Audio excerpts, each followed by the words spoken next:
करायची सुरुवात. अगत्यशील आयोजक आणि गजानन महाराज प्रेमी श्रोते हो, गजानन महाराज मठ डोंबिवली याच्या विद्यमान अधिक मासाच्या निमित्तानं जे संपूर्ण महिनाभर कार्यक्रम सुरू आहेत, त्या महिनाभराच्या कार्यक्रमाच्या सर्व अत्यंत अभ्यासू आणि विद्वान वक्त्यांच्या मांदियाळीमध्ये 3 दिवस मला बोलायची जी संधी दिली त्याबद्दल आयोजकांचे आणि तुम्हा सर्व श्रोत्यांचे सुरुवातीलाच मनापासून आभार मानतो. मला पूर्ण कल्पना आहे की माझी जी काही 40 वर्षाची एकंदरीतच नोकरीतली कारकीर्द आहे किंवा त्याच्या व्यतिरिक्तही माझे जे व्याख्यानांचे विषय आहेत किंवा ज्याच्यासाठी माझं नाव घेतलं जातं त्याचा, आणि मी काल जो विषय मांडला तो किंवा आज जो विषय मांडणार आहे तो किंवा उद्या ज्या विषयावर बोलणार आहे तो, या तीनही विषयांचा अर्थार्थी संबंध नाही. यातला अर्थ या शब्दाचे सारे श्लेष मला अभिप्रेत आहेत, कारण एकंदरीतच व्यवहार आणि अर्थ यांचं नातं खूप जवळचं आहे. फक्त एक व्यवहार मला ह्या 3 दिवसाची व्याख्यानमाला मान्य करण्याचा एकच दिसत होता, आणि ते म्हणजे हा प्रस्ताव ज्या मंडळींच्या माध्यमातून आला होता त्यांच्याशी माझी नातं हे मैत्रीचं होतं, व्यवहाराचं नव्हतं. आणि त्यामुळे केवळ त्या आधारापोटी अधिकारापोटी हे मी मान्य केलं. एकंदरीतच या विषयामध्ये मी कितपत पाण्यात आहे याची पुरेशी कल्पना काल तुम्हाला आलेली आहे, आणि मी इतकाच चावट माणूस आहे की ज्या पाण्याची मला खोली माहिती नसते त्याच्या होता होईतो मी काठाकाठानेच पोहतो. आणि त्यामुळे कालच्या ललित गजाननमध्ये नेमकं ललित किती होतं आणि गजानन किती होता हा प्रश्न मी तुम्हाला विचारत नाही, कारण त्याचं नेमकं उत्तर मलाच माहिती आहे. परंतु मला इतकंच वाटलं की माझ्यासारखी जी व्यक्ती नव्यानं या विषयाकडे वळते, नव्यानं या विषयाचा अभ्यास करायचा प्रयत्न करते, साहजिक त्याला काही मर्यादा असतात. त्या व्यक्तिगत जेवढ्या असतात तेवढ्या प्रसंगोत्पातही असतात. आणि त्याहीपेक्षा सगळ्यात महत्त्वाचं म्हणजे आपण जसं म्हणतो की जसा ज्याचा अनुभव असतो तसा तो बघतो. आपल्याला सगळ्यांना जी लहानपणापासून गोष्ट सांगितली जाते, 1 हत्ती आणि 7 आंधळे, त्या आंधळ्याच्या ज्या वाट्याला जो काही भाग आला त्यानुसार तो हत्ती सांगतो आणि ते सगळे भाग मिळून तो हत्ती बनतो. आणि मग डोळे बांधून आपण जर चित्र काढायला गेलो तर एरवी हत्तीला नसलेलेही अनेक अवयव त्या चित्रामध्ये येतात. तसं काहीसं काल ललित गजानन व्यवहार, आजच्या व्यवहार गजानन आणि उद्याच्या समर्थ रामदास आणि गजानन महाराज या विषयाविषयी झालं. तर इतकंच मी म्हणेन की आंधळा नसतानाही डोळ्यावरती जी पट्टी बांधली जाते तशी माझी स्थिती नाही आहे. तर एकंदरीतच या विषयाकडे बघण्याचंच एक जातिवंत आंधळेपण माझ्याकडे आहे. आणि जवळजवळ 40 वर्ष शेअर बाजाराशी संबंधित नोकरी केल्यानंतर आंधळे व्यवहार करण्यामध्येही मजा असते असं नको ते थ्रिल शिकल्यामुळे मी ह्या 3 दिवसाच्या व्याख्यानमालेच्या प्रस्तावाला होकार दिला. मूळ कल्पनेनुसार आज मी भगवद्गीतेवरती आणि उद्या दासबोधावरती बोलणं अपेक्षित आहे. अपेक्षित आहे हा शब्दप्रयोग महत्त्वाचा. पण अगदीच विषय सोडून बोललो, कितीही आयोजकांनी परवानगी दिली असली तरीसुद्धा असं व्हायला नको. म्हणून काल जसं ललित गजाननची सुरुवात करत असताना अत्यंत उत्स्फूर्तपणाने अक्षरशः इथे व्यासपीठावरती बसल्यानंतर आरतीताई बोलत होत्या त्यावेळेला मला सुचलेला तो विषय होता. अगदी तितक्या पद्धतीने नसलं तरीसुद्धा मला असं वाटतं की एकंदरीतच भारतीय संस्कृतीमध्ये व्यवहारवादाचा आदर्श ग्रंथ म्हणून आपण भगवद्गीतेकडे पाहतो, आणि त्या दृष्टिकोनातनं व्यवहार गजानन असा विषय मांडता येईल का याचा विचार करण्याचा माझा प्रयत्न आहे. कारण एकंदरीतच या 21 अध्यायांच्या पोथीमध्ये 18 अध्यायातल्या 700 श्लोकांच्या गीतेचा नेमका कितपत संदर्भ आहे हा एक वेगळा विषय आहे. परंतु गीतेनं ज्याला आदर्श व्यवहारवादाची सूत्र सांगितली, अशी आदर्श व्यवहारवादाची सूत्र ज्यांनी प्रत्यक्ष अंमलात आणली आहे, अशा एका व्यक्तीवरती संपूर्ण एक अध्याय गजानन महाराजांच्या पोथीत आहे. साहजिक मी अध्याय 15व्या विषयी म्हणतोय, त्याच्यामध्ये आडनाव साधर्म्याचं औत्सुक्य जेवढं आहे तितकंच ते उदाहरण श्रीकृष्णापेक्षा सुद्धा आपल्या आत्ताच्या काळाजवळ आहे. आणि नुकतीच त्या पुरुषाची, महापुरुषाची म्हणायला हरकत नाही, जयंती आणि पुण्यतिथी होऊन गेली आहे. अशाही अर्थातनं त्या व्यवहारवादाची सांगड त्याच्याशी घालता येते का याचा विचार करू. आणि काल मी जसं गमतीने म्हटलं की एकंदरीतच दासगणू महाराज हे महाभारतात जी भूमिका संजयानं निभावली नेमकी तीच भूमिका निभावतात. आणि अंगभूत चावटपणाने मी ती एवढं दोनदा म्हटली होती आणि जाणीवपूर्वक म्हटलं तर की मी महाभारत म्हटलं, मी महाराष्ट्र म्हटलेलं नाही. आणि त्यातही आजचा महाराष्ट्र तर नाहीच नाही. असं हे जे तारतम्य आहे त्या तारतम्याचा प्रचंड मोठ्या प्रमाणावरती उल्लेख जसा गीतेमध्ये सापडतो तसाच तो गजानन महाराजांच्या पोथीमध्येही सापडतो. अशी कुठेतरी पार्श्वभूमी आजचा विषय घेताना किंवा सुरू करताना मनामध्ये आहे. कारण एकंदरीतच काल एका दुसऱ्या मुद्द्याची चर्चा करताना मी जसं म्हटलं की गजानन महाराज, स्वामी समर्थ आणि साईबाबा या तिघांमध्ये असलेलं एक महत्त्वाचं साम्य हे आहे की शक्य असूनही, हा शब्दप्रयोग जास्त महत्त्वाचा, शक्य असूनही या तिघांनीही आपली स्वतःचे मठ निर्माण केले नाहीत. एका दृष्टीने पाहिलं तर तो काळाच्या कसोटीवरती उतरणारा अत्यंत व्यवहारी असा निर्णय होता. तसं जर पाहिलं गेलं तर काही अपवाद वगळले, अपवाद आहेत की अगदी गजानन महाराजांनी हे पितांबर शिंपीच्या माध्यमातून कोंडोलीला मठ निर्माण केला, नाही याच्यातला भाग नाही. परंतु काळाच्या ओघामध्ये नंतर आजही गजानन महाराजांचं मठ अशी संकल्पना मनामध्ये आल्यानंतर जसं समर्थ रामदासांच्या मठांचा विचार केला तर त्यांच्या 11 मारुतींसकट सगळे आपल्या डोळ्यासमोर उभे राहतात, तसं गजानन महाराजांच्या संबंधातली एखादी यात्रा प्रदक्षिणा प्लॅन करायचं ठरवलं तर पटकन कोंडोलीचा मठ आठवेल अशातला भाग नाही. म्हणजे तो प्रसंगोत्पात निर्णय किती असतो याचाही विचार करावा लागेल. आणि मग त्या प्रसंगोत्पात अपवादाकडे जरी पाहायचं झालं तरी तोही एक तो त्या काळाचा व्यवहारवाद होता का याचा विचार करावा लागतो. म्हणजे तो संपूर्ण प्रसंग त्या पोथीमध्ये वाचत असताना मला नेहमी माझं लहानपण आठवतं. म्हणजे मी आणि माझा धाकटा भाऊ आमच्यामध्ये फक्त 2.5 वर्षाचं अंतर होतं. त्यामुळे 2.5 वर्षाच्या अंतर असलेल्या 2 भावांमध्ये जी काही मारामारी व्हायची ती आमच्याही घरी व्हायची, शाब्दिक व्हायची, शारीरिक व्हायची. आणि मग आई त्या काळाला अनुसरून, कारण आजच्यासारखी टच थेरपी आणि चिल्ड्रन थेरपी काही माझ्या लहानपणी माझ्या दुर्दैवानं नव्हती.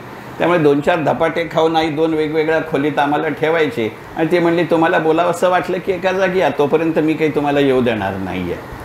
त्या पद्धतीने त्या पितांबर शिंप्याला त्याच्या वस्त्राची, काल आपण त्या 3 वस्त्रांचा उल्लेख केला, त्याच्यामध्ये हे होतं की त्याच्या फाटक्या वस्त्राची त्या बिचाऱ्याला भान नसेल असं म्हणणं चुकीचं आहे. परंतु तो त्याच्या पलीकडची जर परिस्थिती असेल तर तो काय करेल.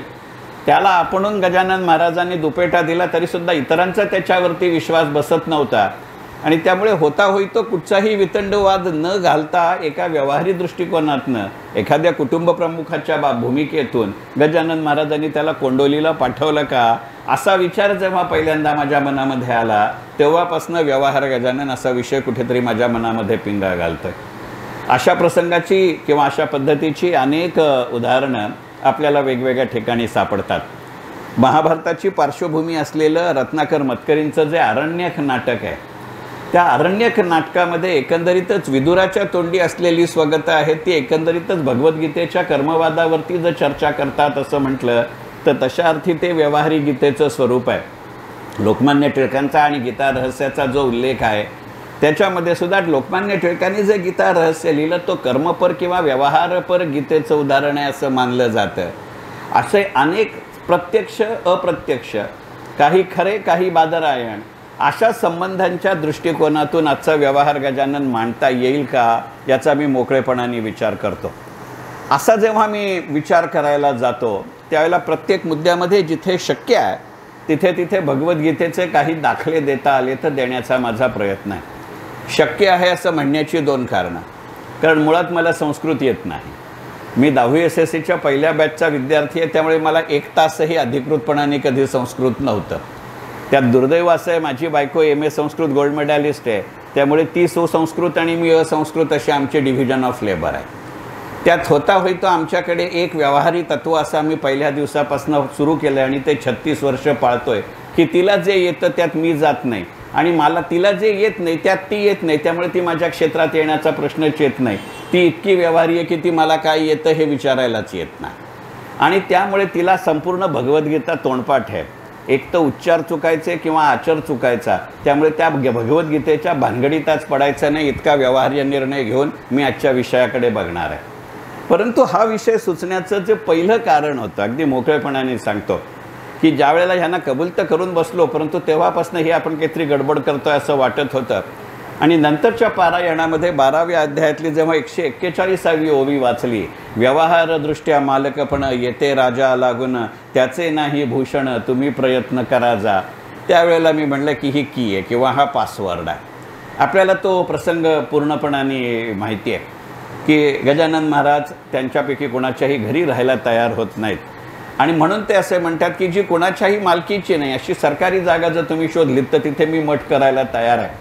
साहजिकच त्यांचे जे शिष्य आहेत, सहकारी आहेत, जो काही शब्द वापरायचा तो, त्याच्याबद्दल ते म्हणतात की असं कसं तुम्हाला कोणी जागा देईल. कारण आपल्या आध्यात्मिक गुरुला, आपल्या धार्मिक गुरुला त्यावेळचं परकीय राजवट एखादी सत्ता देईल किंवा जागा देईल ही शक्यताच नव्हती. एकंदरीतच गुरुना जर विशिष्ट धर्माचे ते असतील तर हा अपवाद सोडला तर आजच्या स्वतंत्र भारतामध्ये सुद्धा स्वातंत्र्य मिळाल्यानंतर 75 वर्षांनी जागा मिळणं हे किती त्रसदीचं असतं हे आपण अयोध्या प्रकरणावरनं पाहिलं आहे.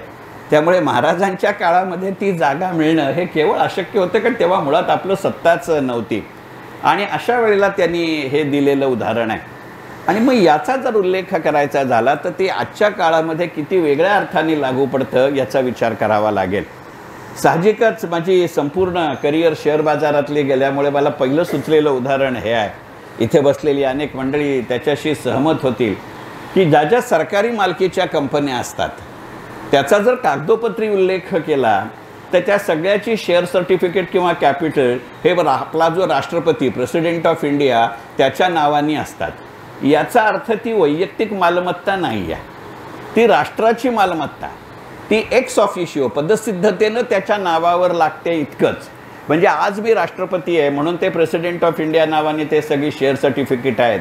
याचा अर्थ माझी राष्ट्रपती पदाची राजवट संपल्यानंतर मी जेव्हा माझ्या मूळ घरी परत येईन त्यावेळेला मला ती शेअर सर्टिफिकेट आणि ती मालकी घरी घेऊन येता येत नाही.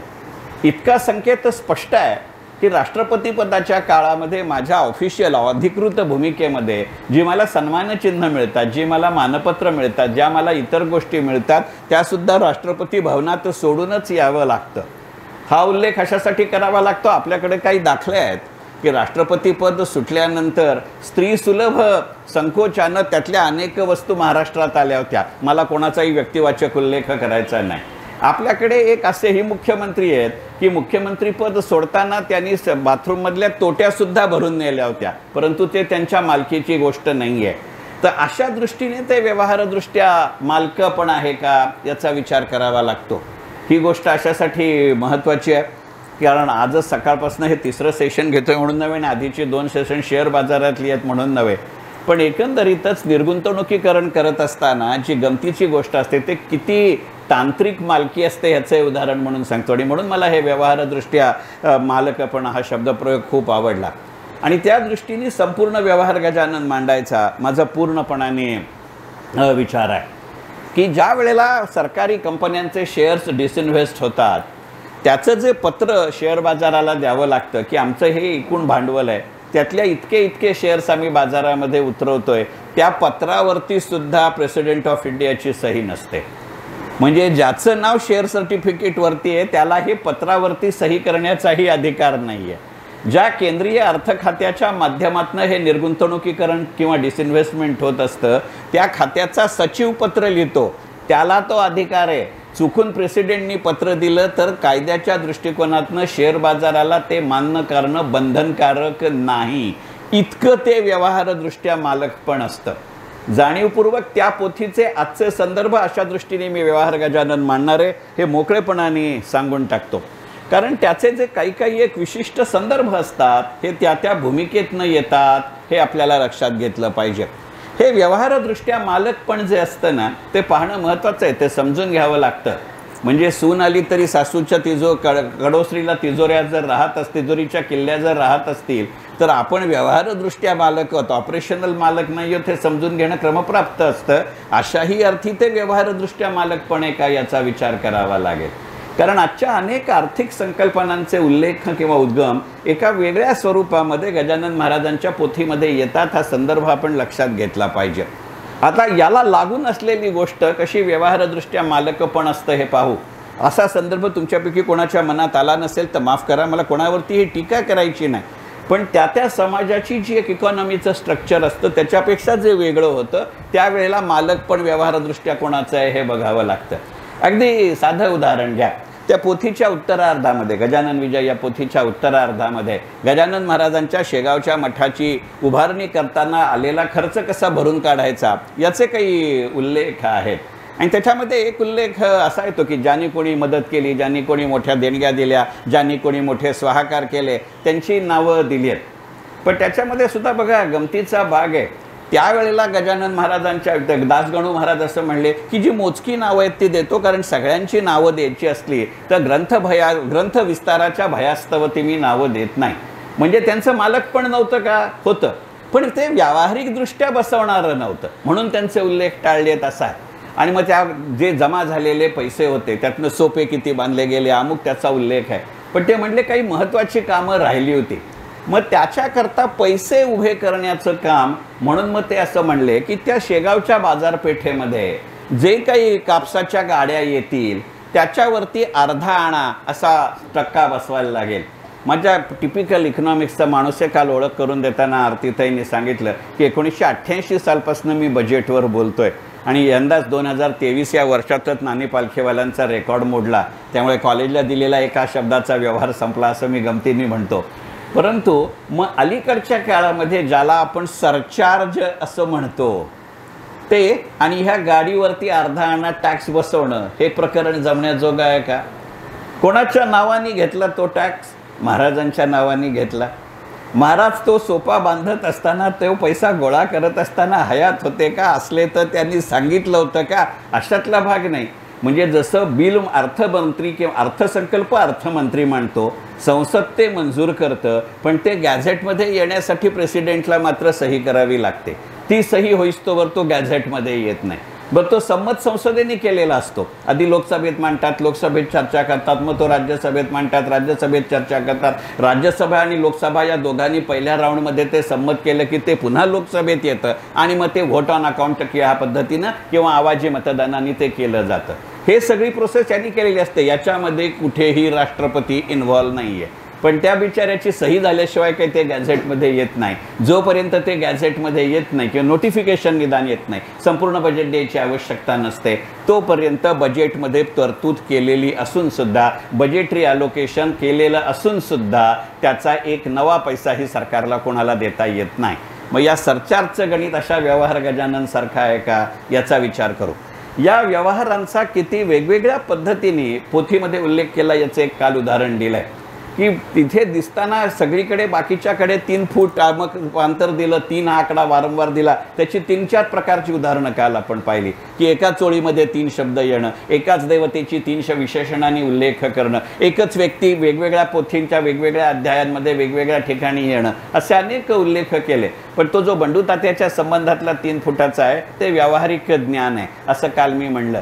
कारण त्यावेळेचा आणि आजचा दोन्हीचा कायदा असं सांगतो की मी खोदायला जमिनीपासून सुरुवात केल्यानंतर खालती 3 फुटापर्यंत जाईस्तोवर जी प्रॉपर्टी मिळते ती माझी असते. पण 3 फुटाच्या खालती गेलो की जे असतं त्या शेतीची व्यवहारदृष्ट्या मालकी माझी आहे, पण 3 फुटाच्या खालची जी संपत्ती आहे ती मात्र सरकारची असते. अशा पद्धतीचे उल्लेख म्हणून त्याच्याकडे व्यवहार गजानन म्हणून पाहता येईल का याचा विचार मनापासून केला पाहिजे. व्यवहार गजानन या शब्दाचा उल्लेख करत असताना त्यांनी तिथे हेटाळणी म्हणून वापरला आहे. आपल्याला कल्पना आहे की विठोबा घाटोळाचं वर्णन करताना त्या पोथीमध्ये आलेला उल्लेख आहे मुख्य धोरणी महाधूर्त. आत्ताच्या महाराष्ट्राच्या राजकारणामध्ये असं कोणाचं वर्णन करता येईल ह्याच्याबद्दल मी जात नाही. आडनाव त्याच्याच संदर्भातलं असलं तर बिलकुलच जात नाही, पण मला कोणाविषयी म्हणायचं आहे ते कळलं. परंतु आज आपण त्याचा जो उच्चाराने अर्थ बदलतो तसा आहे का, संदर्भाने अर्थ बदलतो तसा आहे का, त्याच्यामध्ये विठोबा घाटोळाचं वर्णन करताना जो मुख्य धोरणी महाधूर्त हा जो शब्दप्रयोग आला आहे त्याचं गणित आणि आपलं गणित हे वेगळं आहे का याचा विचार करण्याची नितांत आवश्यकता आहे. आणि त्यामुळे मुख्य धोरणी महाधूर्त हे जे विठोबा घाटोळाचं वर्णन केलं होतं बरोबर त्या हाटमध्ये मी परफेक्ट बसत असेल तर त्या दृष्टिकोनातनं म्हणजे आत्ताच्या प्रचलित राजकारण्यांचं मुख्य धोरणी महाधूर्त म्हणून मला कोणाचंही वर्णन करायचं नाही आहे. परंतु मी जर विठोबा घाटोळासारखा पाहणार असेल तर या पोथीकडे मी कसा पाहीन याचा विचार करणं मला महत्त्वाचं वाटतं. आणि म्हणून अशाच पद्धतीने तुमच्या लक्षात येईल की भगवद्गीतेमध्ये काहीही प्रमाणामध्ये अध्यात्माची चर्चा नाही अशातला भाग नाही, पण ती क्रियाप्रवणशील जास्त आहे. तत्वप्रवणता नाही असं नाही, त्याची तत्वप्रवणता ही वेगळीकडे आहे. म्हणजे जर विनोबा भाव्यांसारख्यांचं उदाहरण द्यायचं झालं तर विनोबा भाव्यांनी गीताही लिहिली, विनोबा भावे यांनी गीता प्रवचनही केलं. विनोबा भावे यांनी गीता प्रवचनं काही एकदाच केली अशातला भाग नाही. 1932 साली तेव्हा ते धुळ्याच्या तुरुंगामध्ये होते, कारण त्या एका संत महंतांच्या आंदोलनाचं त्यांनी नेतृत्व केलं होतं आणि तिथे त्यांनी गीता प्रवचनं दिली. आणि त्या धुळ्याच्या तुरुंगात असतानाच गीताईचा जन्म झाला. पण गीताईमध्ये कुठच्याही प्रकारचं स्वतःचं किंवा गीतेचं तत्त्वज्ञान सांगायचा प्रयत्न विनोबांनी केलेला नाही, कारण तो समश्लोकी अनुवाद आहे. समश्लोकी हा शब्द महत्त्वाचा, कारण हा व्यवहारवाद होता. पण याचा अर्थ भगवद्गीतेमध्ये जसा प्रत्येक अध्यायातला प्रत्येक श्लोक हा 2 ओळींचा आहे आणि आपण तोडून वाचला तर तो 4 ओळींचा होतो, असं गणित गीताईमध्ये नाही आहे. गीताईमध्ये संस्कृतमधला संपूर्ण ओळीचा अर्थ जर विनोबा भाव्यांना एकाच ओळीमध्ये घेता आला तर त्यांनी तो घेतलाय. हे व्यवहार उदाहरण आहे. तर उदाहरण द्यायचं झालं तर गीताईचा अध्याय 10वा ओवी 39वी मूळ गीतेतला श्लोक आहे तसाच आहे. मी आत्ताच चावटपणा करायचा म्हणून एका व्हॉट्सअपच्या ग्रुपवरती म्हणजे सौभाग्यवती मेंबर आहे त्याची चांगलं गणित असतं, ते गेले अनेक वर्ष वेगवेगळा ग्रंथ वाचतात, समूहातलीच लोक काही विशिष्ट संख्येने ओव्या वाचतात आणि मग समूहातलीच लोक त्याचं विवेचन करतात. मग जे काही वाचत असतील त्याच्या संदर्भातलं नाव त्या वेळेला ग्रुप असतं.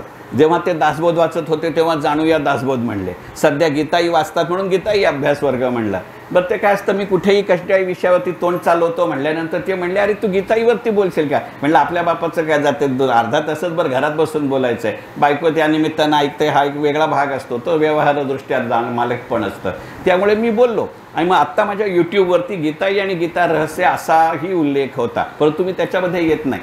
त्यावेळेला ही लक्षात आलेली गोष्ट आहे की गीताईमध्ये कोणतंही प्रवचन सांगायला विनोबा थांबले नाहीत. पण विनोबांनी कार्यप्रवणता दाखवली नाही का हे म्हणता येणं चुकीचं आहे. गजानन महाराजांविषयी आपल्याला असंच म्हणता येईल का याचा विचार करावा लागेल. आणि म्हणून मी काल म्हटलं की गजानन महाराज असतील, स्वामी समर्थ असतील, साईबाबा असतील, यांनी नवीन कुठचं तरी धर्मतत्व सांगण्यापेक्षा असलेली धर्मतत्व कालसुसंगतरित्या कार्यप्रवण कशी होतील हे पाहण्याचा विचार केला का? हा विचार केला पाहिजे.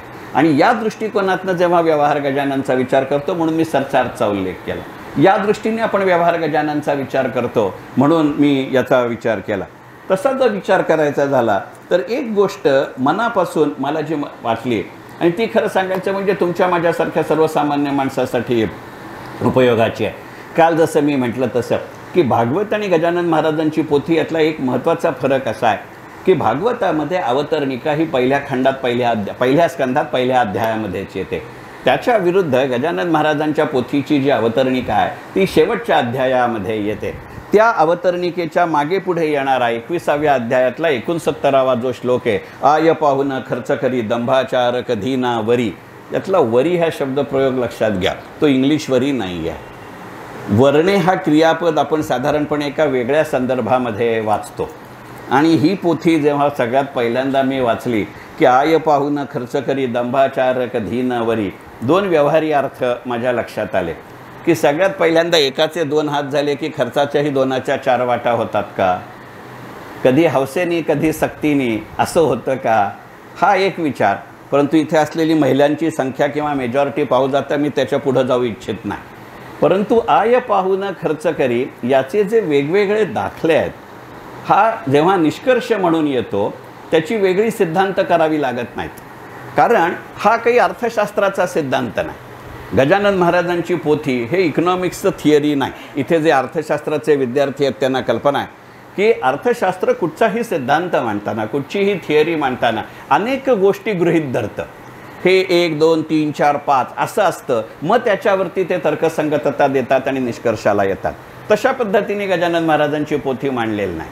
त्यांनी ॲझम्पशन्स कुठेही काहीही केलेली नाहीत. महाराज त्या दिवशी गजानन शेगावात प्रगट झाले हे एकमेव ॲझम्पशन आहे, कारण त्याला कुठचाही सायंटिफिक पुरावा नाही. आणि हा जर विचार केला तर बाकी हे एक ॲझम्पशन सोडलं तर ते प्रत्यक्षात घडलेले अनुभवलेले प्रसंग आहेत, त्याची कागदपत्रं आहेत, ती पाहून दासगणू महाराजांनी पोथी लिहिली आहे. महाराजांच्या मृत्यूनंतर सुद्धा त्यांची प्रचिती आलेली माणसं इथे सुद्धा असू शकतात. मला कोणाच्याही भक्तीविषयी शंका घ्यायची नाही, पण बाकी कुठचंही ॲझम्पशन नाही. पण व्यवहारामध्ये अनेक ॲझम्पशन्स त्यांनी केली नाही. त्याचं कारण असं की त्याची उदाहरणं मग ती बंडू तात्याच्या रूपाने असतील, अगदी हरी जाखडेला लग्न करण्यासाठी दिलेलं सुद्धा व्यवहार पण असेल.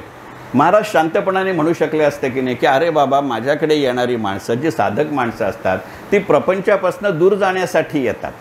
मी तर कसल्याच गोष्टीचा प्रपंच केलेला नाही, पण हा महाराज त्याला असं सांगतो की तू मला माझं लग्न व्हावं असा मला वर दे, आणि महाराज त्याला लग्नासाठीही खर्चाचे पैसे देतात. हे जे व्यवहारपण आहे, मग त्याच्यासाठी सुद्धा हरी जाखडेने काय असं वेडवाकडं उदाहरण नाही मागितलेलं. तो शांतपणे म्हणला. त्यातलं एक व्यवहार पण मला जाम आवडलं की त्याला लग्नाचा त्याने विचार केला होता, तो उतावीळ नव्हता झाला.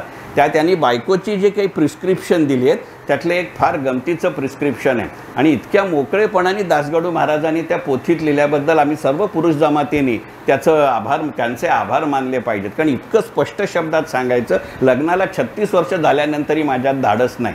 तो दासगणू महाराज त्या हरी जाखडेच्या तोंडातनं असं म्हणले की माझं ऐकेल अशी अज्ञात राहणारी कुलीन बायको मिळावी. अत्यंत गमतीचं, इतका व्यवहारवादाचं वेगळं रूप मी पाहिलं नाही. हे उदाहरण तुम्हाला फाजील वाटेल, पण ते तसं नाही आहे. फक्त मला त्यावेळेला हे ज्या वेळेला मी पोथीत वाचतो ना, मी कालच सांगितलं तसं की तुम्ही अत्यंत भाविकतेने पारायण करायचं म्हणून पोथी वाचता. मला मनापासून कौतुक आहे, कारण काय त्यामुळे बरेच जवळला मेहून बोलावतात, त्यामुळे माझ्यासारख्या खादाडांची सोय होते. परंतु मी जेव्हा वाचतो ना तेव्हा माझ्या डोक्यात भलतंच काहीतरी येतं. मी म्हटलं दासगणू महाराज इथे काहीतरी कॉन्ट्राडिक्टरी लिहितात. इथे असं म्हणले की त्या हरी जाखडेंनी असं मागणं केलं, आणि म्हणलं 20व्या अध्यायातल्या 149व्या ओवीमध्ये म्हणतात शक्य अशक्य विचार सुज्ञे करावा निरंतर. मी म्हणलं मग असं ऐकणारी बायको हे कुठच्या शक्याशक्यतेच्या विचारात बसतं. मग माझ्या लक्षात आलं तर शक्याशक्यतेच्या विचारात बसत नाही, म्हणून तर त्याला महाराजांकडे जाऊन मागणं मागावं लागलं की बाबा रे, माझ्यासारख्या सामान्य माणसाच्यांना असा काही शोध व्हायचा नाही, तुम्हीच तुमची काहीतरी दैवी शक्ती वापरून मला करू आलात तर बरं.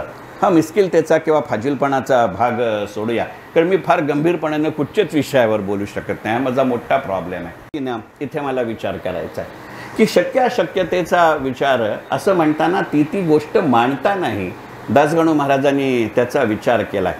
अगदी साधं उदाहरण पहा की झामसिंग महाराजांना आपल्या गावी मुंडगावी जेवायला घेऊन जायचं किंवा त्यांनी त्यांच्याकडे यायचं, याच्याकरता एकापेक्षा जास्त वेळा त्यांनी ती विनंती केली आहे, आणि दरवेळेला महाराजांनी ती मान्य केलेली नाही. काही त्यांच्या डोक्यामध्ये घटनांचा क्रमवारी असेल, अमुक एक गोष्ट तिथे होईल असा त्यांचा विचार असेल. कारण आपल्या लक्षात आलं असेल की भास्कराचा मृत्यू तिथं झालेला नाही, भास्कराचा श्वानदंश शेगावात झालेला नाही. अनेक साक्षात्कार जे आहेत ते जेवढे शेगावामध्ये झाले तेवढे त्याच्या पलीकडचे बाहेर झालेले आहेत. अनेकदा त्यांना भेटायला आलेले भक्त हे साहजिक शेगावाच्या पलीकडचे आहेत, आणि तशी अनेक काहीतरी त्यांच्या डोक्यामध्ये त्या घटनांची ज्या आपल्याला असती अतर्क्य वाटतात, परंतु त्यात सिद्ध पुरुषांना तशी ती वाटत असतीलच अशातला भाग नाही. पण आज आपण जर आजच्या कसोटीवरती व्यवहार गजानन पाहत असू तर मग या शक्याशक्यतेचा विचार म्हणजे नेमकं काय करायचं हा विचार केला पाहिजे.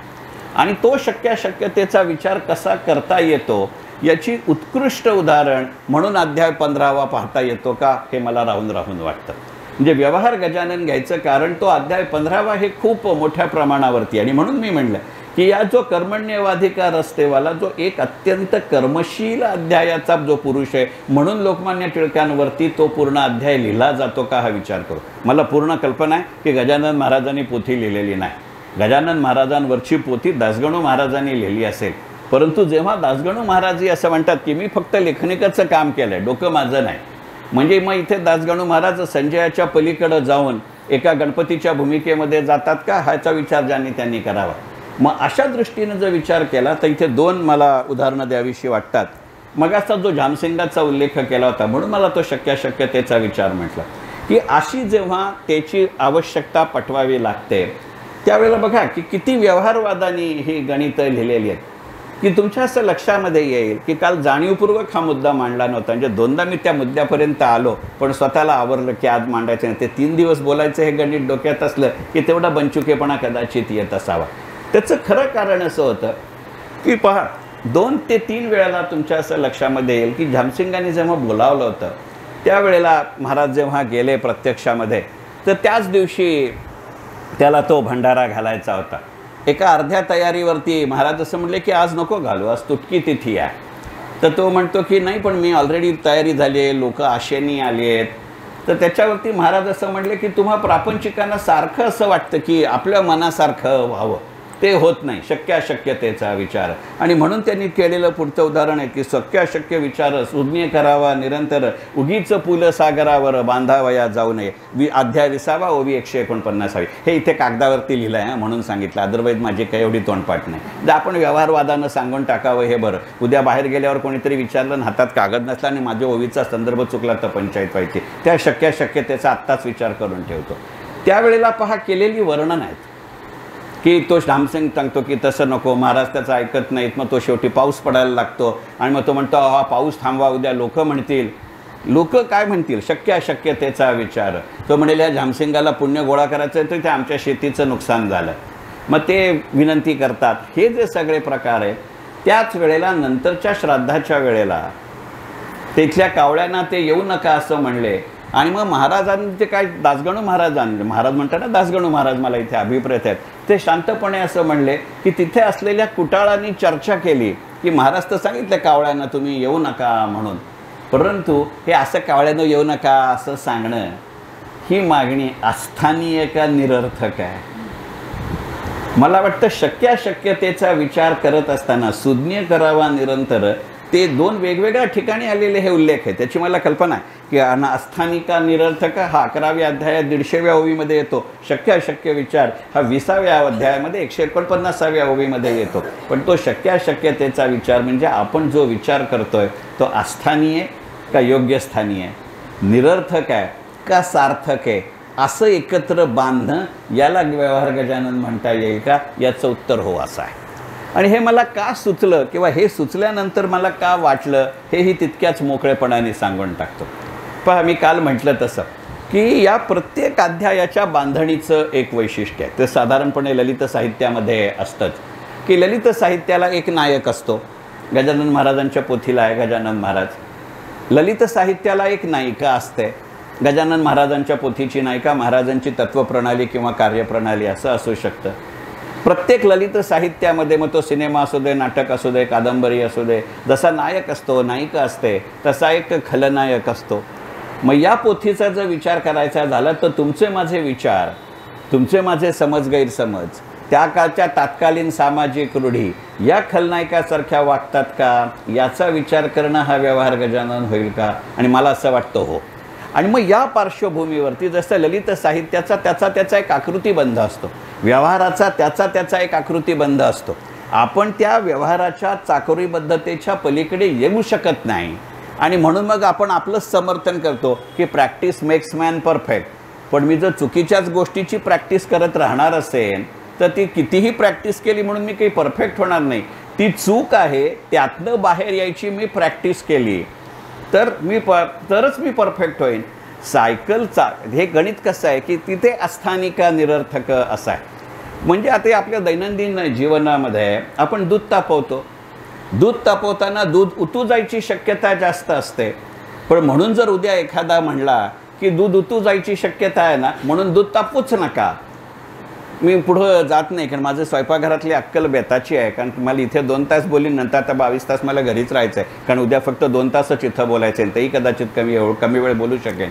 परंतु अशा पद्धतीच्या शक्यतांचा विचार आणि मग त्यातनं जन्माला येणारे आकृतीबंध या कादंबरीमध्ये या पोथीमध्ये दिसतात का, हाही व्यवहारवादाचा विचार म्हणून करा. कारण ते व्यवहारवादाने केलं. तुमच्या मनामध्ये अशी शंका असते, असं दासगणू महाराज म्हणले असते तर माझ्यासारखा जो माथे फिरवायचा म्हणेल त्या आईला हा माझ्यासारखे दोषच दाखवतो, ठेव तुझ्याच जवळ पोथी, मला नको.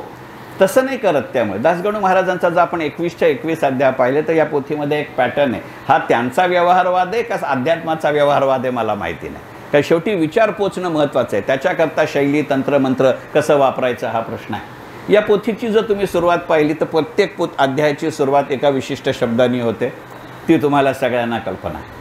त्याच्या पुढच्या 2 किंवा 3 श्लोक असे असतात की ते एखाद्या उपास्य देवतेचं वर्णन असतं. काल मी सांगितलं की 21 पैकी 11 अध्यायांमध्ये आहे. काही ठिकाणी गणपतीची आहे, काही ठिकाणी शंकराची आहे, काही ठिकाणी विठ्ठलाची आहे. विठ्ठल स्तुती तर 3 अध्यायामध्ये येते. 18व्या अध्यायामध्ये येते, 19व्या अध्यायामध्ये येते, 20व्या अध्यायामध्ये येते. आणि मग ही स्तुती झाली की पुढचे जे 3-4 ओळी असतात तिथे दासगणू महाराज स्वतःचं वर्णन करतात. की मला संस्कृत येत नाही, मी मूढमती आहे, मला डोळ्याने दिसत नाही, मला शारीरिक अमुक आहे, किंवा त्यांच्या मनातल्या काही आध्यात्मिक शंका येतात.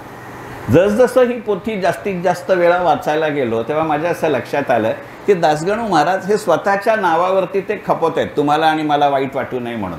पण खरंच सांगायचं म्हणजे एखाद्या गोष्टीकडे बघण्याची ज्या आपण सबबी सांगतो ते तुमच्या आणि माझ्या मनातले समज गैरसमज, तुमच्या आणि माझ्या मनातले पूर्वग्रह आग्रह, तुमच्या माझ्या मनामधले ग्रह विग्रह याचं व्यावहारिक शब्दरूपकता म्हणजे दासगणू महाराजांच्या मनातल्या शंका आहेत. अशा अर्थाने ते व्यवहार गजानन नाही आहे. आणि मग हे सगळं संपलं की ते त्या वाहत्या आशयाशी जोडून घेतात. इथला एक दुसरा व्यवहारीपणा असा आहे की ज्यांना ऐतिहासिक कादंबऱ्या वाचायची सवय आहे, जुने जाणते वाचक इथं आहेत, भिडेसाहेब सहमत होईल की हाना आपट्यांची ही लेखनशैली आहे की हाना आपटे असं बरंच काहीतरी इतर बाजूचं बोलतात आणि मग मदत विचारतात, अरे आपण आपल्या रायबाला कुठे सोडला, आणि म्हणून मग ते कथानकाशी जोडून घेतात. अशा पद्धतीच्या व्यवहारवादातनं ही भूमिका मांडली जाते का याचा विचार करू. आणि मग तो एका योग्य दिशेने जातं म्हटल्यानंतर प्रत्येक अध्यायाचा 21 पैकी 20 अध्याय असे आहेत की ज्याचं शेवटचं 2 किंवा 3 ओळी ज्या आहेत किंवा शेवटच्या 2 किंवा 3 ओव्या आहेत याच्यामध्ये ईश्वराकडे केलेली विशिष्ट मागणी आहे. शेवटी काय मागायचं, कधी मागायचं, कोणाकडे मागायचं आणि कसं मागायचं याचा व्यवहारवाद म्हणजे त्या 20 ओव्या आहेत का याचा विचार करू. कारण ते भलत्याकडे मागितलं तर ते अस्थानीय आहे, चुकीचं मागितलं तर ते निरर्थक आहे, आणि याच्या पलीकडे गेलं की अस्थानिक निरर्थक असा संबंधच राहत नाही. म्हणजे शेवटी काय असतं ह्याच्यामध्ये व्यवहारवाद आहे. कारण नाही म्हणायचं असेल तर त्याचेही मार्ग असतात. म्हणजे मगाशी जसं मी 2 मुलांचं उदाहरण दिलं तसं आपल्यापैकी अनेकांचा अनुभव आहे, विशेषतः जे माझ्यासारखे 60च्या आसपास आहे त्या पिढीचा तरी अनुभव आहे. आत्ताची पिढी त्या बाबतीत नशीबवान आहे.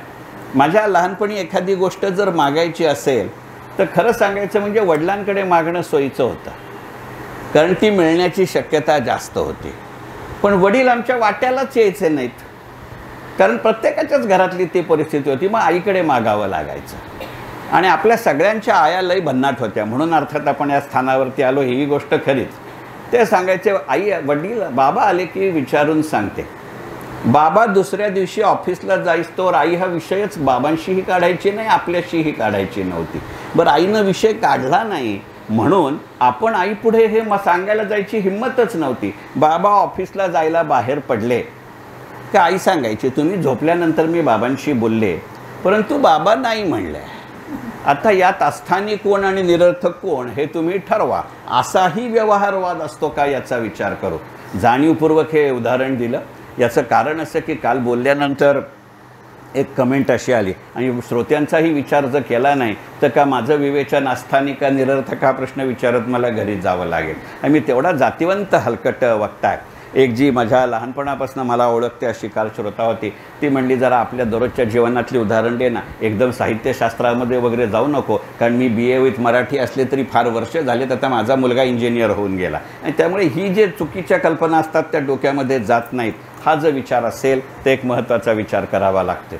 आता जर थोडा राजकीय संदर्भ द्यायच्या आधी त्या काळामधला काही व्यवहारवाद आपल्याला त्या पोथीबद्दल दिसतो का, किंवा तत्कालीन सामाजिक परिस्थिती दिसते का. कारण सामाजिक परिस्थितीवरती व्यवहार ठरतो ना, की जसं ते सहज बोलता बोलता म्हणून गेले की त्यावेळची जी वैदर्भीय नाणी होती, मुसलमानी नाणी होती, जी त्यावेळेला सर्क्युलेशनमध्ये होती याचा उल्लेख आहे. कालचा विवेचनामध्ये मी त्याचा उल्लेख केला, खडकी दुदंडी व्याघ्रांबरी.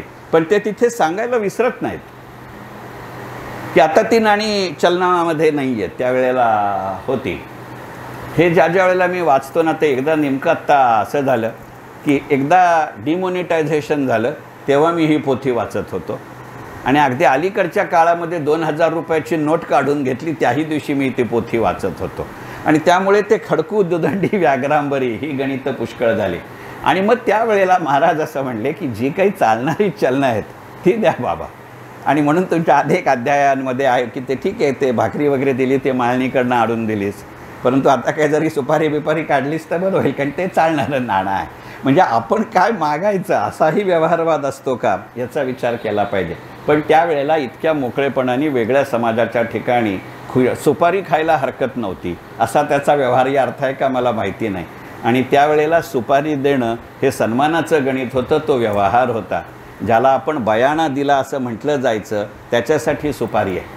ईश्वराचं निमंत्रण सुपारी देऊन केलं जातं, धर्माचं निमंत्रण सुपारी देऊन केलं जातं आणि लग्नाची बोलणी नक्की झाल्यानंतर नारळाच्या आधी सुपारी दिली जाते. सुपारी ते नारळ असा प्रवास म्हणजे लग्नविधी असतो. असंही व्यवहारी गजाननवाद या पुस्तकातनं मिळतं का याचा विचार करण्याची आवश्यकता आहे. हे करण्याचं कारण असं की त्या त्या काळच्या पद्धती लक्षामध्ये येतात. पहा, एक साधं उदाहरण आहे की ते दोघं जण गजानन महाराजांना भेटायला जातात अध्याय 15व्यातल्या शेवटच्या 10 ओळी. आणि कारण ते असं म्हणतात की ठीक आहे ह्यांना भेटू आणि पुढे जाऊ. त्याचं एक सहज संदर्भ ज्याला आपण पासिंग रेफरन्स असं हल्लीच्या मराठीमध्ये म्हणू शकतो असा येतो की ते शेगावला उतरले.